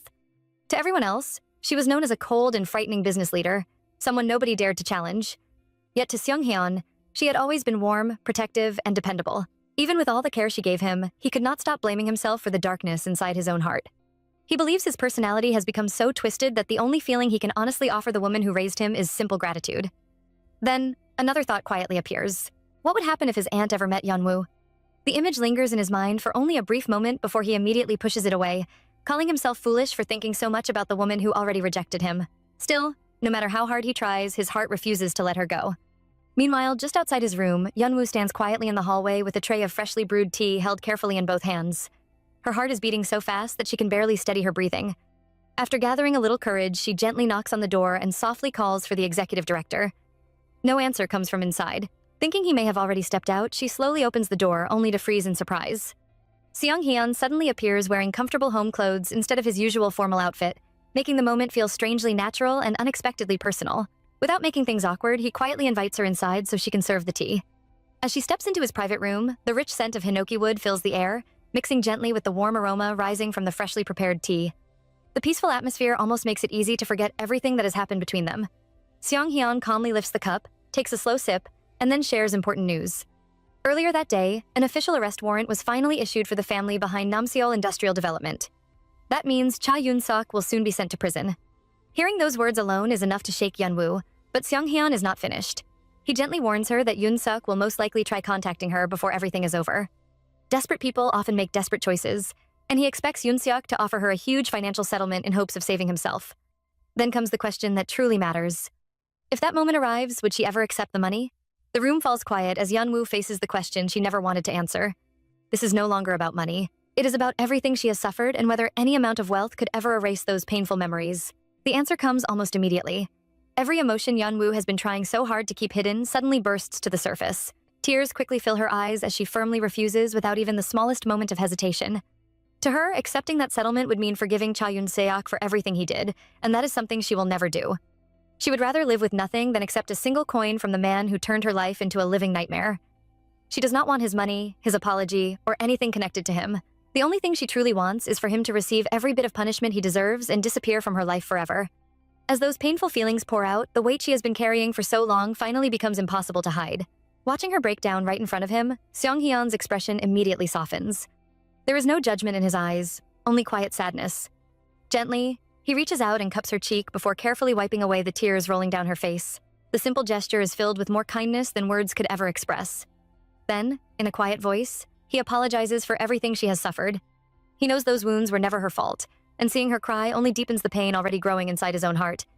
He admits something he has been keeping hidden ever since she entered his life. Since meeting her, he has been unable to focus properly during the day. Even at night, sleep refuses to come because his thoughts always return to her. Deep down, he already knew a painful moment like this would eventually arrive, yet knowing it was coming never made it any easier to face. Every passing day only pulled him deeper into feelings he never expected to have. Then, in the middle of that quiet room, everything changes. Without rushing or forcing the moment, Seong-hyun gently pulls Yeon-woo closer. The distance between them slowly disappears until there is nothing left separating their hearts. Looking at the woman who has quietly changed his entire world, he finally understands a truth he can no longer deny. Out of everything he expected in his life, falling this deeply and helplessly in love with Yeon-woo was never something he saw coming. Yet here he is, unable to turn those feelings away no matter how hard he tries.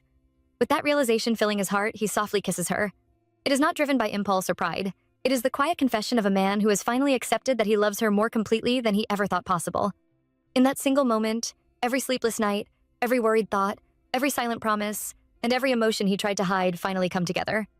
The pain of the past is still there, the dangers surrounding them have not disappeared, and the battles waiting ahead are far from over. Even so, for one brief moment, nothing else matters. All that exists is the truth that has been growing between them from the very beginning. A love neither of them ever expected, but one that has now become impossible to ignore. Seong-hyun gently pulls Ji Yeon-woo into his arms, holding her face with both hands before softly explaining that the lawyer needs her statement. He knows how painful it will be, but he carefully asks if she can meet with them anyway. After a brief moment, she quietly nods. Seeing her courage, he hugs her tightly and promises they will go together. Then he gently reminds her not to get hurt, not to go anywhere alone, and asks her to stay by his side from now on. It is such a simple request, yet it carries all the care he has been trying to hide. Meanwhile, the next morning arrives, and bright sunlight pours through the window. After spending the entire night tossing and turning, our girl wakes up trying to convince herself that everything that happened must have been a dream. But no matter how hard she tries, deep inside she already knows the truth. It was all real. Trying to clear her head, Yeon-woo walks into the bathroom and splashes cold water on her face, hoping it will bring her back to reality. Even then, her thoughts refuse to slow down. She cannot stop thinking about Cha Yun-seok and how he will eventually get out, even after being arrested. Still, she feels an overwhelming sense of relief because the director is standing beside her. Then, almost without thinking, she gently touches her lips. The warmth of his kiss still lingers there, making it impossible to believe it was only a dream. His comforting words echo in her heart once again, asking her to lean on him instead of relying only on Do-myung-jae. And finally, something inside our girl changes. She realizes that his desire to protect her was never about controlling her or keeping her trapped. It was always filled with sincere care and love. At that moment, she finally understands what her heart has been searching for all this time. More than anything else, she simply wants someone she can lean on, and someone who truly loves her. Later that morning, our girl Yeon-woo greets her coworker with a bright smile and happily asks if she slept well after her night duty. She then hands over all of her completed work, leaving the younger girl completely stunned. Unfortunately for her, there is no time to celebrate because she is immediately left with a huge pile of brand new assignments that will keep her busy for the next 3 days. When Yeon-woo mentions that she has some business to take care of in Seoul, the younger girl instantly panics and dramatically accuses her of running away.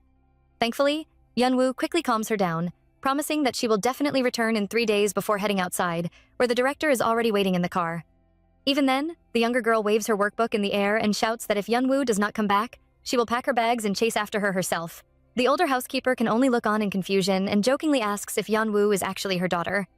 Meanwhile, after Yeon-woo gets into the car, the director gently asks if she slept well, and she quietly confirms that she did. Hearing that, he smiles but admits that while he is happy she got some rest, he has a mountain of work waiting for him and cannot focus at all. He playfully complains that she is living so carefree while he is the only one losing sleep and burning up inside. His teasing makes Yeon-woo suddenly become quiet. Looking at him, She cannot help admiring how mature he is as both the master of Domyongjae and the executive director of SY Construction. At the same time, she is afraid of hurting him by giving him false hope before she truly understands her own feelings, so she struggles to find the right words. Then, without warning, he taps the seat beside him and pats his lap, reminding her of the promise she made when she first arrived at Domyongjae that she would do absolutely anything he asked. Our girl instantly blushes and stammers in embarrassment, but he gently insists that she keep her promise. Realizing she may regret this forever if she lets the moment slip away, she slowly reaches out and tightly holds his hand. Then, in a soft and trembling voice, she asks if this is really the right thing to do. Looking at her with complete devotion, he quietly tells her that it is right, and even if it is not, he simply cannot help it anymore. Stepping off the bus at the central terminal, our girl Yeonwoo cannot help feeling a little uneasy. It has not even been that long since she left, yet these familiar streets bring back a flood of memories. Years ago, when she was just 20 years old, she left her hometown of Moksan-gun after getting accepted into a university, arriving in Seoul with big dreams, simple hope, and endless excitement. Back then, the city felt huge, full of opportunities and ready to welcome her. She remembers searching for a small place to live and carefully planning her future. Her goal was simple. She wanted to gain experience, save enough money, and one day buy a home where she could live a quiet, newlywed life. But unfortunately, reality had something much darker waiting for her. Her boss became completely obsessed with her and started stalking her until even her own apartment no longer felt safe. A 4-digit door lock could not keep him out. Every gust of wind made her flinch. Every sound of rain filled her with fear. And before she knew it, Seoul had turned into a prison that left her frightened, suffocated, and completely alone. Thankfully, things are different now. Our girl is no longer carrying that burden by herself. As they ride together in the car on the way to meet the lawyer, the director gently tells her to trust the highly skilled legal expert waiting for her. His calm voice gives her a little more strength. Before long, she notices something unusual. He looks slightly sullen, almost as if he is worried about sending her into such a difficult meeting. Still, he does not let those feelings show for long. Just before she steps out of the car, he looks at her with a warm and genuine smile, quietly encouraging her to do her best and come back safely. Sometimes, a few simple words are all someone needs to find the courage to keep moving forward. Hearing Yeonwoo promise that she will come back brings a quiet smirk of satisfaction to Seonghyun's face. Not long after, the real challenge begins inside a large conference room. Standing before a panel of experts, our girl has to tell the full story of everything she went through. Every word is painful, every memory hurts, and the entire process is uncomfortable from beginning to end. Even so, she refuses to stop. She stays strong and does not ask for a single break until her entire statement is finished. It takes incredible courage, but finally, speaking the truth lifts a heavy burden from her heart. For the first time in a long while, she begins to believe that she might actually escape the nightmare that has haunted her for so long. After the meeting, Yeonwoo quietly sits alone in a nearby cafe, slowly sipping an iced coffee while realizing the director is still busy back at headquarters. As she waits, a small worry creeps into her mind. Should she just head home by herself? Did she make a mistake by not telling him earlier that she finally got her phone working? Nervously, she pulls out his business card, carefully dials the number, and hesitates for a moment before pressing call. Then, to her surprise, right in the middle of a serious meeting inside the president's office, Sunghyun's phone rings. The instant he hears her voice, his expression completely softens.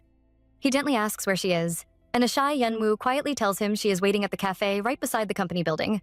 He lets out a warm chuckle, playfully teasing her for being all grown up and sitting alone in a cafe. Then, he tells her to wait just a little longer because he will be there in 30 minutes. But before ending the call, our boy drops one final line that catches her completely off guard. He casually tells her to start thinking about what she wants to eat, because the two of them are going on a date. Tension rises once again as dark family secrets and dangerous corporate games begin crashing into each other from every direction. While everyone else is busy making their next move, the chairwoman sits alone in her office with a pale expression that says far more than words ever could. No matter how hard she tries to focus on the work in front of her, painful memories from the past refuse to leave her alone. Her brother's warning keeps echoing inside her mind again and again. He told her to keep a very close watch on Seong-hyeon because he is nothing like his kind-hearted relative. According to him, Song-hyeon is a completely different kind of person, someone far more dangerous than he appears on the surface. That single warning keeps replaying until she can barely think straight. Then, just as her thoughts begin spiraling out of control, the silence is suddenly broken by a restricted phone call. The moment she answers, Im Soo-gwan's voice comes through without the slightest hint of warmth. He wastes no time throwing mocking words at her before casually announcing that he is returning to Korea. As if he is giving an order instead of making a request, he demands that they meet immediately. Then he reminds her of something much darker. She is not the one who got blood on her hands, so she has no right to decide when their dirty partnership comes to an end. Those chilling words alone are enough to make the atmosphere even heavier. But he is still not finished. Without warning, he drops an even bigger bombshell. He wants to arrange a marriage between his 28-year-old niece and executive director Nam Seong-hyeon. To him, this is not about love or family. He He coldly orders her to treat the marriage like securing a hostage and tells her to set the date as quickly as possible. Then he gives one final warning. If she delays for even a moment, he will simply go straight to Seong-hyun himself. Wow. Whatever these people are hiding must be far worse than anyone has imagined. A marriage is being treated like a weapon, and behind every polite smile hides another layer of secrets waiting to explode. Meanwhile, Seong-hyun walks into the president's office to meet his uncle, and the atmosphere there could not be more different. The moment he arrives, his uncle starts complaining about the endless delays in getting important documents signed. In the middle of all the grumbling, he even jokes that he practically raised Seong-hyun on his back while he was growing up. Unfortunately, our boy is not falling for that story at all. Without missing a beat, he calmly points out that his uncle was not even in the country during those years. That simple reply instantly exposes the exaggeration and leaves no room for argument. For a brief moment, the mood feels surprisingly light, but it does not stay that way for long. The conversation soon turns serious as his uncle admits that he is only keeping the CEO's seat warm until Seong-hyun is ready to take over the position himself. Then he quietly reveals another important piece of information. A massive personnel reshuffle will be happening very soon. Those few words make it painfully clear that the battle waiting ahead is becoming much bigger than anyone expected. This is no longer just about Cha Yun-sok or Namseol Industrial Development. The struggle for power inside the Seolyang family is already beginning to move behind the scenes, and every decision from this point forward could change everything. However, just when it seems the conversation cannot become any heavier, the real bomb finally drops. His uncle casually mentions that the chairwoman called earlier to ask whether Seong-hyun is seeing anyone. The meaning behind that question is impossible to misunderstand. She is preparing an arranged marriage. In the powerful Seolyang family, the matriarch's word is treated like absolute law. Nobody dares to question her decisions, and refusing her wishes is almost unthinkable. Even so, Seong-hyun immediately shuts the conversation down. He has no interest in discussing the subject any further and refuses to say another word about it. As his uncle prepares to leave, he quietly reminds him that the anniversary of his parents' death is coming up next month. Those simple words instantly erase every trace of the earlier conversation. Left alone in the office, Seong-hyun quietly sinks into his thoughts. Every year, when late spring returns, it brings back the painful memories he has spent his whole life trying to carry. It is a season filled with wounds that never truly heal, and because of that, it has become the season he hates more than anything else. Meanwhile, far away from all those family conflicts, Yeon-woo spends a peaceful moment sitting alone in a quiet cafe. For the first time in a long while, she allows herself to slow down and think about everything that has happened. Not so long ago, Seoul felt like the coldest and most frightening place in the world. Every day was filled with fear, loneliness, and the feeling that she had nowhere to turn. But now, little by little, everything is changing. She finally has people she can depend on, and that simple realization fills her heart with a warmth she almost forgot existed. Then, while looking at her new phone, she suddenly notices something that makes her smile. She does not even have Seong-hyun's number saved yet. The thought feels almost unbelievable, considering everything they have already been through together. Almost as if fate has been waiting for that exact moment, her phone suddenly begins to ring. The unexpected sound makes her heart skip a beat. When she answers, Seong-hyun's deep and gentle voice comes through the speaker, and almost instantly, all the nervousness inside her begins to melt away. Instead of talking about work or asking serious questions, he playfully asks her to stay on the line just a little longer because he simply wants to hear her voice. It is such a small request, yet it carries more warmth than she ever expected. Before she can even recover from that surprise, he quietly drops another one. He is already outside the cafe, looking directly at her. Suddenly, the distance between them disappears, and the moment feels strangely unreal. Then comes the final surprise. With a teasing smile in his voice, Seong-hyun gives her one simple condition. If she walks outside to meet him right now, she has to stay with him for the rest of the day because he has absolutely no intention of letting her go. Wow, what a move. The playful words sound light, but Yeon-woo understands just how much they truly mean. She knows that getting involved with a man like Executive Director Nam Seong-hyun could completely change the direction of her life. It is not a decision she can take lightly. Choosing to walk toward him means stepping into a future filled with uncertainty, powerful enemies, painful family secrets, and challenges she cannot even imagine yet. Not long ago, she would have turned around and run away without thinking twice. Fear would have made the decision for her, but this time is different. This time, she looks straight at him without lowering her eyes. She takes one deep breath, gathers every bit of courage she has found along her journey, and steps forward without the slightest hesitation. She no longer chooses fear. She chooses to move ahead, even without knowing what tomorrow will bring. For the first time, instead of running from her future, our girl walks directly toward it, placing her trust in fate and taking another brave step beside the man whose gentle voice has slowly become the safest place in her heart. As the golden sun begins to set over the city, casting a warm, glowing light across the streets, Seong-hyun and Yeon-woo walk side by side along the quiet pavement. But while the setting is picture-perfect, there is an undeniable tension hanging in the air. Our girl is clearly hesitant, her mind racing as she realizes just how close they are getting to the workplace. She stops in her tracks and looks up at him, nervously pointing out that they are right near the office. What if one of the employees sees them together? Seong-haeon, looking effortlessly calm and collected as always, just glances down at her. But inside her head, a battle is raging. Yeonwoo realizes she has always been the type to act first and regret things later.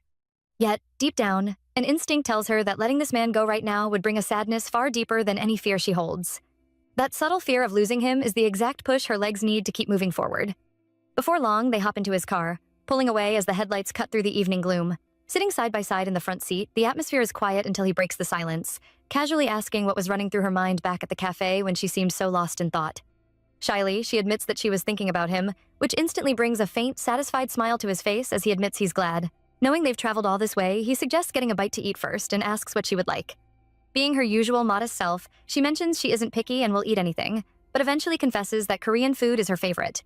Without hesitation, he steps on the gas pedal. Korean food. It is. As the car speeds toward their destination, our girl can't help but feel as though she has been pulled right into a movie with an unknown ending. She has no idea what the next scene will bring or where this path will take them, but one thing is painfully clear. Like all movies, it will eventually come to an end. They arrive at a cozy, traditional Korean restaurant. An older woman wearing an apron greets them warmly, bringing out a delicious tray of home-cooked food and promising to bring more. For a split second, our girl freezes, completely stunned by the woman's dialect and appearance because she reminds her so much of Manager Moon, right down to being from Moksan County. To help ease the tension, our boy suggests having a drink, and she eagerly agrees. Honestly, she was struggling so hard to stay composed while sober, so a little alcohol feels like the absolute perfect fix right now. As she pours them drinks and digs into the delicious spread, she opens up, admitting her surprise at him bringing her to a place like this. She had always pictured a high-ranking executive director like him only dining at ultra-fancy, high-end restaurants. Smiling at her cute assumption, he teasingly calls her biased, explaining that his uncle actually introduced him to this cozy spot over 10 years ago. Plus, since the owner is hard of hearing, it allows them to talk completely comfortably without worrying about eavesdroppers. The mood grows softer as she quietly confesses that back at the cafe, she honestly expected him to just send her home. She asks if he was surprised when she came out to follow him. With absolute sincerity, he tells her he was actually happy. Her eyes soften as she shares how much his constant support has meant to her.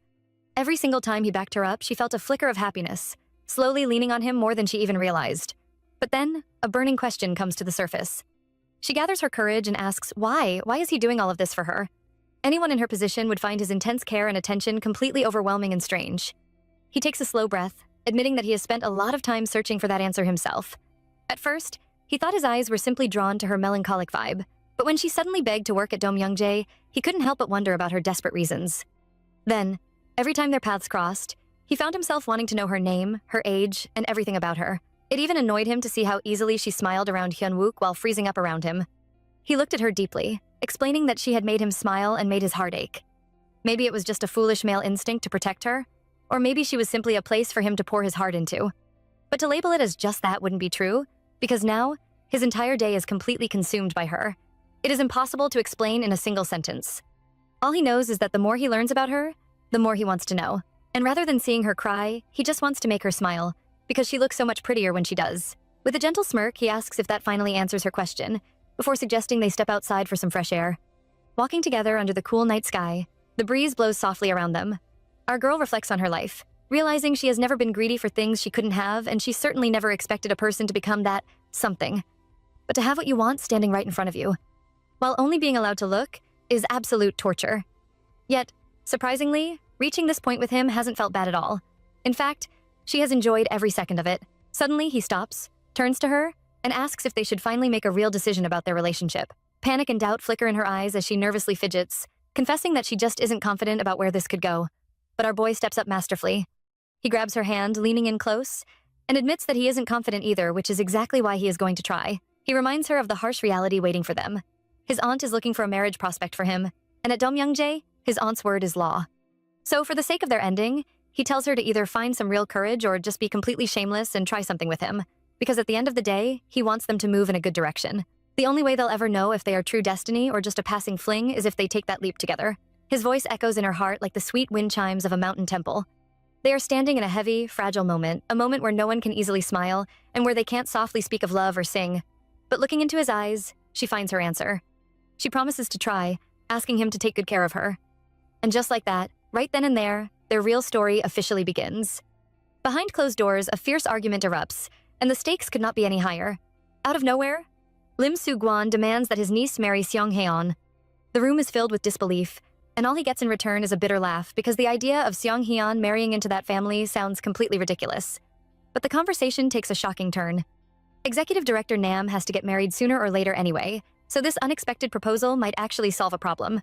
Even so, the thought of becoming in-laws with a former chauffeur leaves a bitter taste. Then the painful truth comes crashing down. That very same former chauffeur is the reason the CEO holds his current power, and now everyone in Seolyang bows to his every word. The hypocrisy becomes impossible to ignore. In the end, everyone knows it is much safer to give him what he wants than to spend the rest of their lives worrying about what trouble he might cause next. Unless someone finally finds the courage to turn themselves in, following his demands is the only path left. Meanwhile, the mood could not be more different outside the restaurant. After enjoying a wonderful meal together, our couple steps into the cool night with a sweet and playful atmosphere between them. Just then, the elderly restaurant owner calls out loudly, asking about her aching back before teasing our boy by wondering if he finally brought a girl because he got married.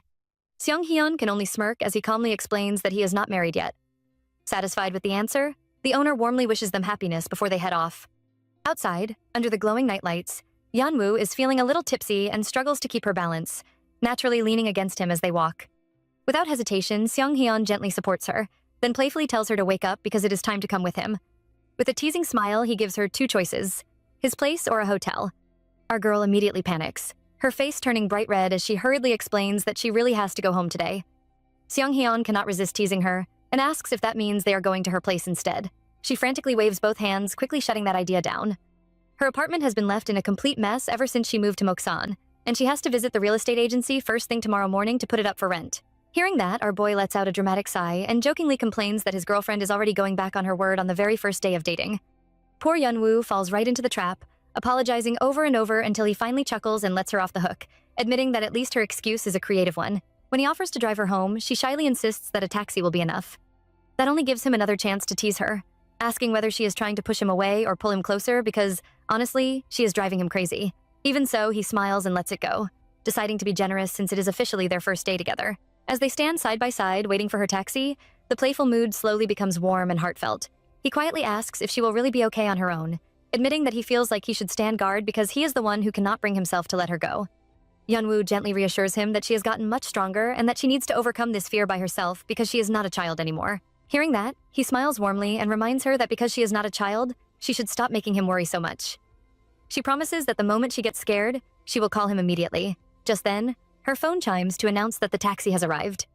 Looking at her with reluctant eyes, Seong Hyun quietly admits that he really does not want to let her leave like this, promising that he will settle everything as soon as possible. Before stepping into the taxi, Yeonwoo turns back one last time and makes a small but heartfelt request. She asks him to always be her proof.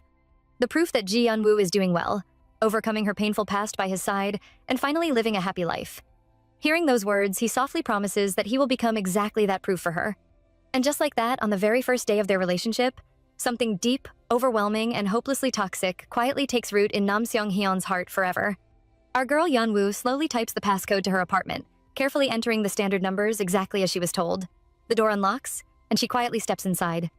At first, everything seems strangely calm, but that feeling lasts only a second. Her eyes suddenly land on a cracked mirror sitting on the table. Something is tucked inside the broken glass. As she walks closer, her heart grows heavier. It is a yellow sticky note, and the words written on it send a chill through the room. I will definitely find you. There is no need to guess who left it behind. It is Cha Yun-sok's message. After everything he has done, anyone would expect Yeonwoo to break down in tears or freeze in fear. But something has changed inside her. Instead of shaking, instead of crying, she feels almost nothing at all. The threat no longer controls her the way it once did. Quietly, she pulls the note from the cracked mirror, crumples it tightly in her hand, and throws the thought out of her mind. For the first time in a long time, she clears her heart and allows herself to enjoy a peaceful night. It is a small moment, but it speaks volumes. The fear that ruled her life is slowly losing its grip. The next morning arrives earlier than expected.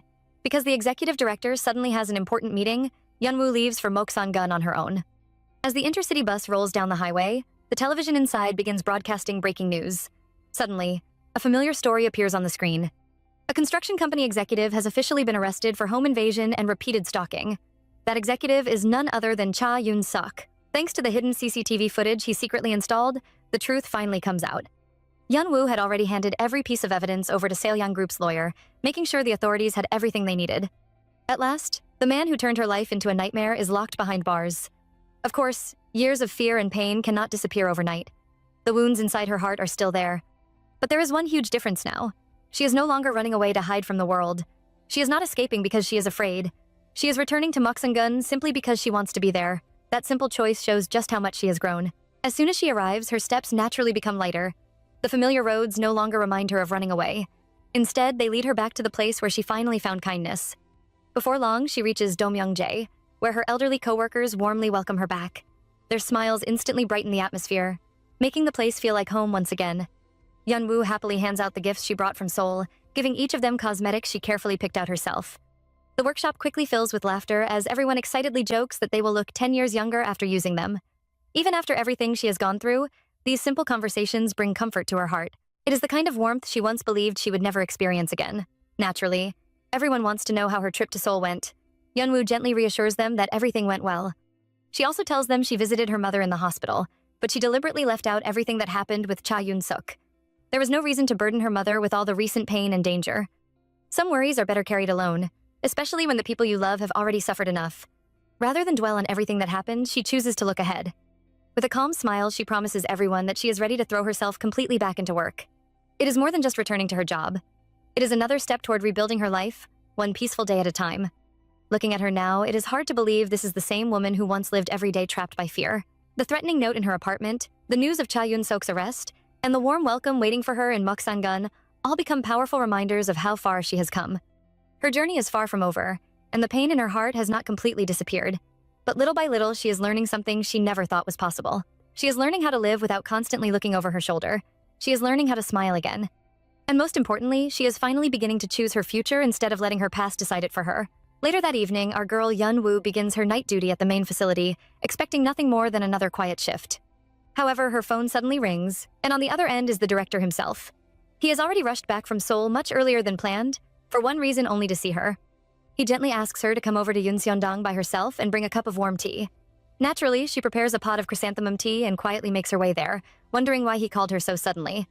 As she steps inside the room, she looks around in confusion, trying to figure out what is going on. But before she can even collect her thoughts, everything changes in an instant. Without warning, Seong-hyun walks straight over and pulls her into a tight, desperate embrace. Just like that, every bit of distance between them disappears. He admits that he could not eat all day properly, and no matter how hard he tried, he could not focus on anything. The only thing filling his mind was regret. Letting her go home the day before was all he could think about, and it bothered him so much that he came all the way back just to see her again. Meanwhile, Yeonwoo completely freezes in his arms. His damp hair, the fresh scent of his shampoo, and his overwhelming presence make her mind go completely blank. Poor girl never stands a chance around this man. Every time he gets close, she forgets how to think, and before she realizes it, she has become a complete fool in front of him. Trying her best to calm the racing beat of her heart, Yeonwoo finally gathers enough courage to bring up something important. Since she works at Domyeongjae as an employee, she wants to keep their relationship a secret for now. She does not want the other workers to find out because she is worried about what everyone might think. Thankfully, Seong-hyun does not argue or make things difficult. Instead, a gentle smile appears on his face as he happily agrees. If keeping their relationship secret is what his lover wants, then he is more than willing to accept it. For a brief moment, it feels like everything has settled down peacefully. But honestly, if you thought that was the end of the conversation, think again. As if things were not already intense enough, Seong-hyun quietly turns the situation around. He reminds her that if she wants him to understand her position, then she also has to understand his. And before Yeonwoo can even guess where this conversation is going, he drops an absolutely shocking confession. Calmly, directly, and without trying to hide his feelings, he boldly declares that he wants to sleep with her. Just like that, the peaceful atmosphere completely changes, leaving the air between them even heavier than before. After everything they have been through together, after all the waiting, the worrying, and the growing feelings neither of them can ignore anymore, our boy finally puts his deepest desire into words. And with that single confession, their secret relationship suddenly becomes far more complicated than either of them could have imagined. The atmosphere in the room changes in an instant as Seong-hyun looks straight into Yeonwoo's eyes and openly admits that he wants to sleep with her right now. The sudden confession completely catches her off guard, leaving our girl frozen where she stands. He does not try to hide how overwhelmed he feels anymore.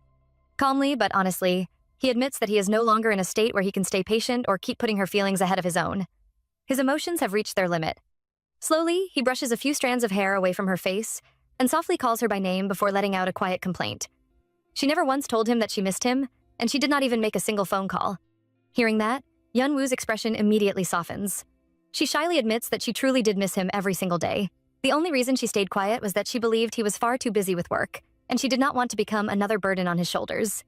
The moment those words leave her lips, something inside him finally gives way. Suddenly, he pulls her into a deep embrace, holding her close as if he has been waiting for this moment forever. A quiet smile appears as he whispers that he likes how thoughtful she is, even teasing her to keep being this considerate.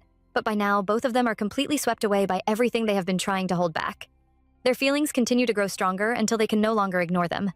Yeonwoo slowly lifts her eyes and notices an expression on Seonghyun's face she has never seen before. It is honest, vulnerable, and filled with emotions he can no longer hide. The room grows completely still as the distance between them disappears. Then, with a simple click of the remote, the lights go out, leaving only the quiet darkness around them. The silence makes every heartbeat feel louder, and Yeonwoo struggles to calm herself as the weight of the moment settles over them. Even then, Seonghyun does not rush her. Instead, he gently pulls back just enough to look at her again, and quietly asks if she is truly going to be okay. He tells her that if she wants to stop, she only has to say so now. It is a simple question, but it carries all the care and concern he has been trying to show her from the very beginning. Our girl looks up at him with a deep blush spreading across her face. After everything they have been through together, after every painful memory, every quiet moment, and every growing feeling they kept hidden inside, she softly answers no. With that single reply, she entrusts herself to the moment before her. Although they have not known each other for very long and so much of what they feel seems driven by instinct, one quiet truth rises above all the confusion surrounding them. Love. It is not loud or dramatic, but deep, gentle, and impossible to deny. The affection they have been quietly building, little by little, finally overflows, washing away every doubt. In that peaceful silence, there is no longer any question about what lives in their hearts. They both know exactly how they feel, and for the first time, neither of them has any reason to hide it anymore. Meanwhile, as the first light of morning slips into the room, reality comes crashing back. Yeonwoo suddenly snaps awake, her eyes widening as she realizes what time it is. Panic immediately takes over. She has to leave right away. Before she can make her escape, Seonghyun reaches out, gently catching her arm and trying to pull her back toward him. He softly begs her to stay a little longer and get some more rest. But our girl is already in full panic mode. She insists that she has to report for her night duty and there is no way she can be late. Naturally, our boy refuses to give up that easily. With a teasing smile, he asks who this night shift is even for and jokingly suggests that she simply call in sick for the day. Unfortunately for him, Yeonwoo is far too honest to do something like that. She quickly shakes her head, refusing to lie just to skip work. As she struggles to get out of bed, he cannot resist teasing her one more time, quietly pointing out that she will probably be sore anyway, so it would not even be a fake excuse. Poor Yeonwoo turns bright red in an instant, becoming even more flustered as she hurriedly reaches for her clothes. As if things were not already embarrassing enough, the zipper on her dress suddenly gets completely stuck. The more she struggles with it, the worse it becomes. Seeing her frustration, Seonghyun calmly steps closer and gently tells her to stop trying to force it on her own. Before she can protest, he carefully helps her zip up the dress. That simple act somehow makes her even more embarrassed than before. Her face burns with shame as she hurriedly tries to clear the awkward air, explaining that she is not angry with him at all. She is simply too embarrassed because the lights are on now and it feels impossible to look directly at him. Just when she thinks the situation cannot get any more overwhelming, he takes another step closer. Looking at her with complete sincerity, he quietly asks why they even have to keep their relationship a secret. He admits how frustrating it feels, wondering if they should just tell Manager Moon everything so they can spend time together without constantly hiding. Then, with an almost desperate smile, he begs her to save his life before he completely loses his mind because of her. His only request is surprisingly simple. From now on, he wants her to speak to him more casually. Faced with that intense gaze, Yeonwoo can barely force out a few broken words before her courage completely disappears. Without wasting another second, she quickly slips out the door, leaving our boy behind. The room falls silent once again as Seonghyun slowly leans back against the furniture and lets out a long, heavy sigh. At that moment, one thing becomes painfully clear to him. Loving Ji Yeonwoo no longer feels like something he can control. It has become a powerful addiction, one that grows stronger every single day and is slowly driving him completely crazy. The next morning, the sun rises peacefully, but over at the estate, our girl Yeonwoo is fighting for her life. The first thing on her mind is not breakfast or work. No, she is desperately trying to hide the obvious mark left on her neck. After panicking for who knows how long, she finally covers it with a large patch, hoping nobody will notice. Unfortunately, her plan falls apart almost immediately. One of her coworkers spots it right away and asks if she is sick or if she got hurt somewhere. Completely caught off guard, Yeonwoo blurts out the first excuse that comes to mind, claiming it is just a bug bite. Honestly, it is not the most convincing story, but she sticks with it anyway. Thankfully, the older staff member simply laughs, warning her that the mountain bugs around the estate are no joke and that she should take good care of it. Just like that, our girl breathes a tiny sigh of relief, thinking she has somehow escaped disaster. But that relief lasts only a few moments. As everyone gathers for breakfast, Seonghyun calmly takes his seat at the table, and before anyone can relax, he notices the patch on Yeonwoo's neck. He pauses in the middle of eating, glances straight at it, and casually asks whether she put ointment on her bug bite and if it still stings. The room stays perfectly normal for everyone else, but for Yunwoo, it feels like the entire world suddenly stops spinning. She freezes on the spot, her mind going completely blank as she fumbles over her words, unable to give a proper answer. Seeing her hesitate, the coworker lightly swats her shoulder and reminds her to answer properly whenever the director asks a question. Poor Yunwoo can do nothing except lower her head in complete embarrassment, wishing the ground would open up and swallow her whole. Meanwhile, our boy quietly hides a satisfied little smirk to himself. In his mind, he cannot help imagining how shocked she must have been when she discovered the mark that morning. Instead of feeling guilty, however, another mischievous thought quietly slips into his head. He starts wondering where he should leave the next one so she will not be able to cover it up. And just like that, while everyone else enjoys an ordinary breakfast, these two are secretly fighting an entirely different battle, making their hidden relationship even more thrilling and much harder to keep a secret. Just when our couple finally gets a little breathing room, everything is thrown into chaos. News suddenly arrives from the main house that sends a chill through the entire estate. Chairman Nam Yoon-young is on her way to Domyoungjae. The moment Seong-hyun hears those words, his appetite disappears completely. He already knows exactly why his aunt is coming. This is not some friendly family visit. She is coming to pressure him into a political marriage, and he has no intention of letting her catch him unprepared. Without wasting a second, he immediately orders Manager Moon to contact Hyun-wook and get him to Domyoungjae before the chairman arrives. Our boy is determined to stay one step ahead because he knows this meeting is going to be anything but peaceful. Meanwhile, the story shifts to a dark secret buried deep in the past, revealing how everything begins with one man's desperate choice. Years ago, Im Soo-gwan was nothing more than the chairman's chauffeur, living an ordinary life with very little money. But after the birth of his child, an overwhelming fear takes over him. He cannot bear the thought of passing poverty down to his newborn, and instead of fighting honestly, he chooses the darkest path possible. He makes a deal with the devil. Fully aware that innocent lives could be lost, he deliberately sabotages the chairman's vehicle, gambling everything for a huge payout. That single decision changes his entire life forever. Using blood-stained money, he flees overseas, buys fake academic degrees, and later returns to Korea with a brand new identity. Little by little, he climbs the political ladder until he becomes a respected city councilman. On the surface, he now enjoys wealth, influence, and luxury. But underneath all that success lies the ugly truth that every step is built on betrayal. As if that were not enough, Im Soo-gwan now has another plan in motion. He calls his niece over and informs her that he has already arranged a marriage for her. At first, she reacts with complete annoyance. She assumes the executive director of Seoul-young Construction must be some old, boring businessman, and she has absolutely no interest in the idea. But then everything changes in an instant. The moment he shows her a photograph of Nam Seong-hyun, her entire attitude flips upside down. The complaints disappear immediately, replaced by complete shock. Staring at his picture, she is clearly captivated by his appearance, and before anyone can say another word, greed takes over. With a confident smile, she boldly declares that she will make this marriage happen no matter what. Just like that, another dangerous player enters the game, and the pressure surrounding Seong-hyun grows even heavier.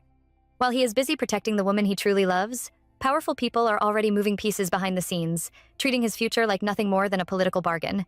And honestly, it feels like the real battle is only just beginning. At the news of Chairman Nam Yoon-young's arrival, the entire staff finishes a massive spring cleaning, and a different kind of tension from before permeates Domyoungjae. The head staff member barks out orders, telling everyone to stand in a straight line and instructing Eunja to bring out the food as soon as the chairman goes in, while our girl Ji Yeon-woo nervously responds. Suddenly, the grand wooden doors swing open as Chairman Nam steps inside, greeted respectfully by the lining staff. Walking in with absolute authority, she immediately complains about the vehicle driveway being messy. Manager Moon promises to call personnel and have it cleaned up right away. Still, the chairman demands even more, ordering them to pave the sidewalk, clear out all surrounding trees, make everything neat, check what time Executive Director Nam gets off work, and notify him of her presence. As Manager Moon leaves to pass on the message, our girl pours tea for the chairman. The chairman stares closely at her and asks if they have met somewhere before. Yeon-woo is taken aback, but the chairman notes that she looks familiar and does not have a common face, demanding to know her name. Yeon-woo introduces herself, and the chairman taps her fingers thoughtfully, recognizing the name Ji Yeon-woo and associating it with Namseol Industrial Development. Analyzing the situation, the chairman remembers how the contract was terminated and how the pieces roughly fit together, wondering if Executive Director Nam really went that far just for one woman. Right as she begins to ask Yeon-woo directly if she is that person, Hyun-wook suddenly bursts into the room, complaining loudly to his aunt about barely stepping on Okinawan soil before having to come back. All while his cousin suffers alone. The chairman tells him to cut the privileged whining, but Hyun-wook notices Yeon-woo, happily greeting her as a friend. Surprised, the chairman asks if they know each other, and Hyun-wook smiles, explaining that she is his friend. The chairman notes that Executive Director Nam has always been fiercely protective of his younger cousin, then announces that she will head to the main house and asks to be informed when Executive Director Nam arrives. As she leaves, she coldly warns Hyun-wook not to call just anyone his friend, stating that being from the same place does not make them equal friends and that he should call her a classmate instead. Hyun-wook defends their friendship, but as the chairman exits, he turns to Hyun-woo to reassure her, telling her not to mind his aunt since she is naturally cold to everyone except his cousin. Hyun-woo politely replies that it is okay and offers to clean up the area, leaving Hyun-wook to watch her walk away, realizing that this situation seems like it is going to be a big problem. Later, the meal is finished, and tea is brought out as executive director Nam Seong-hyun sits down with his aunt. Seong-hyun directly cuts to the chase, prompting her to get to the main point, and she remarks that he is as sharp as a ghost. She brings up an assemblyman named Im Soo-gwon, describing him as an old acquaintance of his uncle, a city councilman who will be entering the National Assembly soon, and a person of integrity and a patriot. She reveals that there is a niece in his family whom she wants Seong-hyun to meet. She explains that while it might seem sudden, it is something he has to do eventually, reminding him that his uncle, his father, and even she met their spouses through the influence of the elders. Since she is now the most senior elder of Domyongjae, she trusts he will follow her lead. Seong-hyun reflects on how he always knew his aunt would recommend a suitable marriage prospect someday, ending up in an ordinary arranged marriage just like every chaebol family, and he never thought he could avoid it. He had even considered appropriately complying until he met Hyun-woo. He asks his aunt if sometime next week would be all right, and she agrees, promising to set a date for what she believes will be a good match. Seong-hyun subtly smirks, remarking that they will know if it is a good match once they meet, quietly doubting that anyone would want to give their niece to a guy like him. His aunt tells him it is late and that he should rest for today. As Seong-han walks outside into the cool night air, he sighs, wondering why this had to happen now. Feeling like he would feel a bit better if he heard Yeonwoo's voice, he calls her phone. Yeonwoo answers, stating that she is in her quarters while Manager Moon is on night duty. Seong-hyun mentions that he is at Yunseondong, and when Yeonwoo asks if his talk with the chairman went well, he playfully lies that they talked about endless work matters. Yeonwoo gives a lackluster reaction, causing Seong-hyun to joke about whether he should have talked about them instead. Yeonwoo stammers that saying things like that would cause a disaster, and that just imagining it makes her dizzy. Seong-hyun softly responds that is why he couldn't, because he cannot make her dizzy because of his aunt, rather than because of him. He tells her that he had a purpose for calling, but since he achieved it, he will hang up now. Yeonwoo steps toward the window and notes that last time he said he achieved his purpose, she wondered what he meant, but now she understands.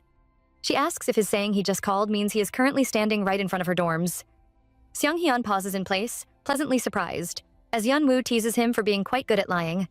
Caught red-handed, Seong-hyun flusters and asks how she knew he was there. Yeonwoo reveals that she saw a handsome man standing outside when she went to close the curtains.